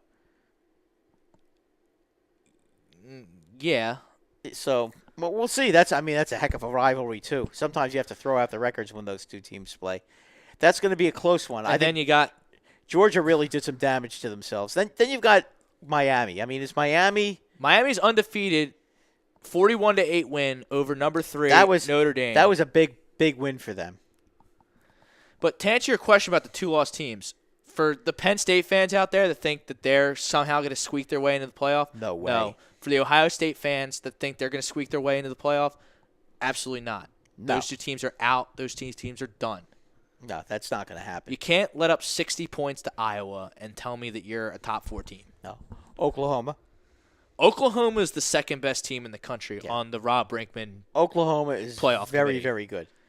You have a win at Ohio State. Just because Ohio State's out of the playoff consideration, in my opinion, doesn't mean they're a bad team. They're going to go to a big-time bowl. No, they're a good team. They thrashed. I mean, they actually scheduled someone in Oklahoma, and they lost. And then they dropped a game at Iowa, which they should have won. That's the game they should have won. Embarrassingly. But, I mean, Penn State, who's their marquee win? Michigan? Yeah, big deal. Michigan's not all that great. Not at all. They're a top 25 team, but it's not like you're not looking. It's not like last year. But the committee set the precedent last year that conference championships don't mean anything, and if you get that second loss, you're done. But this might be a different year. Only with Auburn. See, Right. precedents are still getting set with this college football playoff. It's only the fourth year of the college football playoff. But let me ask you this then. If Georgia, if Alabama does win and Alabama plays Georgia and Georgia gets stuck with another loss, that'd be 2 losses for them. Done. See ya. So they'll be done. Well, that would be Alabama would be an undefeated SEC champ. Right. Alabama, no-brainer, Yeah, number no. one But I'm seed just in the saying. thing. But as far as Georgia's concerned, they'd be done then. Right. And if Clemson's going to play Miami in the ACC championship game. Right. That if Miami beats Clemson, Clemson's done. That would be their second loss. They are done.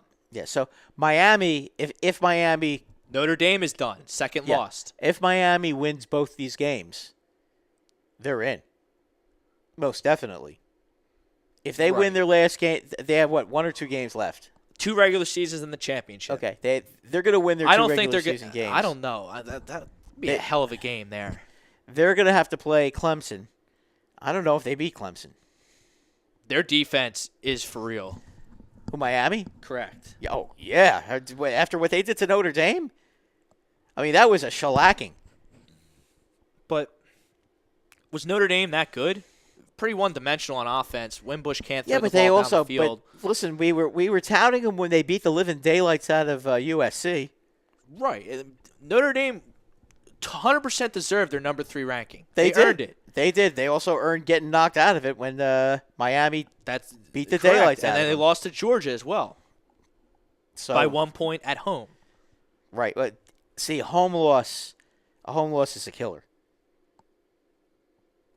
Home loss is that's going to get you. That's going to get you knocked out every time.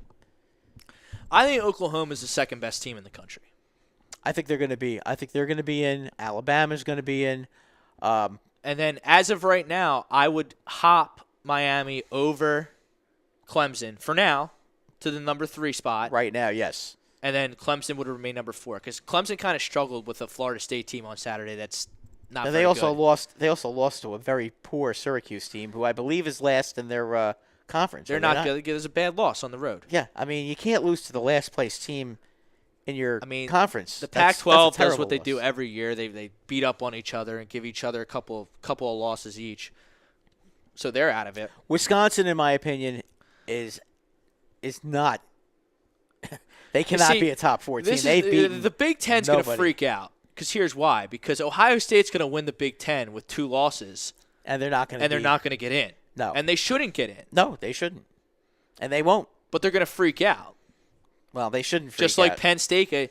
Remember last year we were on the air when they announced the college football playoff and Penn State was, 5th or 6th? Not in the top 4. But they had 2 losses, didn't they? Right, they lost to Pitt, But they lost who to Pitt. stunk. Yeah, you can't lose it. You can't lose a game like that, and that could be Clemson's downfall. But I don't see how you can put a team like Wisconsin. Yes, they're undefeated, but I can't put them over an Oklahoma team that with 1 loss. Even if Wisconsin played Auburn tomorrow, I bet you Auburn's a 7-point favorite. Depends if they're playing them in Auburn. Neutral field, 7 points. Yeah, that's about right. You think? I'm not an odds guru. Or I would like think that. Auburn would at home would beat them by 20 points. In Wisconsin, it would probably be a field goal game, but I think Auburn beats them there too. I don't think Wisconsin is all that good. I don't like their quarterback. Wisconsin has no shot against Alabama, No, Oklahoma, Miami, Georgia, even teams like Notre Dame. Right. If the Big Ten championship, for whatever reason, turns out to be Wisconsin versus Penn State, I think Penn State's a 7-point favorite. I think Penn State. But blows them even out. with a win there, Penn State won't get in. No, and Wisconsin, if they play, when they played Ohio State last year, didn't they lose like 59-0 or something like that? Who? Oh, Wisconsin. What year was it that they lost when they went undefeated and got absolutely murdered in the championship game? Maybe it wasn't last year. Maybe it was the year before. But Wisconsin's been down this road before. But because that division is terrible. Utah State, BYU. Yeah, cool. You're not going to get the 2 losses, but but you have to play somebody. Which is why Penn State had a point last year when Washington got in without playing anybody. Yeah, because they didn't get the 2 losses. But all you got to do is beat Pitt, and then there's 2 Big Ten teams in the playoff last year. Well, yeah. I mean, listen, they have no excuse. They should have beat Pitt.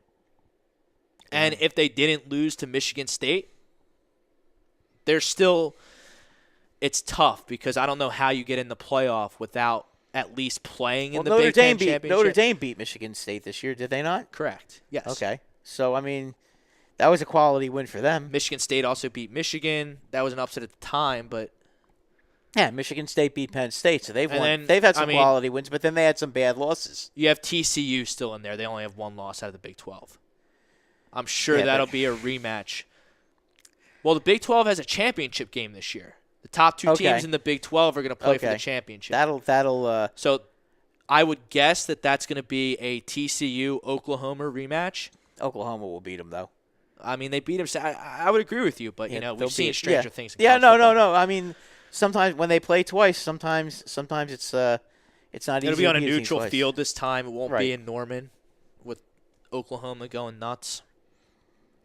But, yeah, I mean, the committee last year set the precedent that conference championships don't mean anything. No, it's your record. It's your record. It's who you beat, where you beat them. If you have the 2 losses, you're done. You're done. You're done. So that's where it's going to be. We're still developing precedents in this playoff. Right. So, like we said earlier, if Auburn beats Georgia twice and Alabama, how do you keep them out? And they're the SEC champs. Yeah, how do you keep them out? But that's because of who they beat and where they beat them. Right. Not because they're the SEC champions. That situation is going to play itself out. I mean, I can't see that happening, but boy, it would be awfully fun to see what happens if that does happen, because then they're really going to have to. That's going to be a head scratcher at that point. I think Oklahoma wins it all. Boy, it's tough to bet against Alabama. I picked Auburn at the beginning of the season, but I think Baker Mayfield gets it done this year. I think Oklahoma wins the national championship. By the way, but that Mayfield is going to be the Heisman Trophy winner. I think he's my Heisman Trophy winner as of now as well. I think you were saying to me on Facebook the other day that you thought, and I agree with you about Barkley. Barkley's done. He's fallen off. Especially when you look the fact that against Rutgers he only had 35 yards and 14 carries. I mean, Rutgers did a good job shutting him down. I mean, come on. You got to do better than – I know Rutgers is a better team than they were last year, but the Heisman's all of a sudden wide open. You have to do better than 35 yards against Rutgers if you're a Heisman Trophy candidate.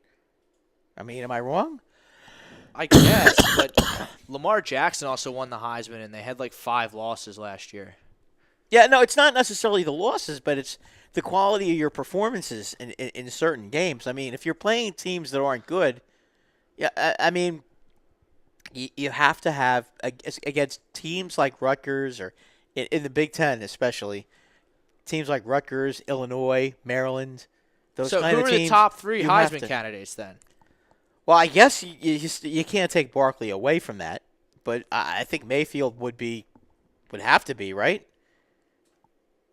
At this point? Mayfield, yes. Mayfield, what about Rosen? What do you think of him? I mean, he's always hurt. Yeah, I know. He's missed he looks, 2 games, I think. He's such a good player. I mean, I think he's going to be a big-time NFL player, but But I mean, everyone already basically handed Sam Darnold, the guy who's trash, by the way. He's so overrated. Turns the ball over at an alarming clip. I agree with you. I think Sam Darnold needs another year at USC. I mean, he won't stay. He'll probably. Well, you know what? He won't come out if he gets a sniff that the Cleveland Browns might draft him. Which he's not good enough to play those games. Yeah, but he might anyway. He's going to anyway because everyone's been telling him he's all that in a bag of chips for the past. He won't come out because he's going to be afraid. I mean, if the Giants somehow had a chance to draft him, he might come out, but he's not going to want to come out to play for the Browns. They're just as big a train wreck as the Cleveland Browns now, if not bigger. Well, because they actually have good players who don't try. The Browns just aren't talented. They're just not good. I know. I mean, I don't. As far as the Giants are concerned, disgraceful train wreck. We'll end on that. Yeah. The Giants are a disgraceful train wreck. They are a disgraceful train wreck. I mean, I can't think of anything good to say about them because there's just nothing you can say. When you don't try, that's a problem. Eagles Dallas Sunday night. Get your money in now, Eagles fans. Eagles -3. I think they win the game by at least 10 points. But that'll do it for the debut edition of the Sports Hounds here on A2D Radio. He's Brad Ryer. I'm Rob Brinkman. We'll see you next Monday, 8 to 10. Peace.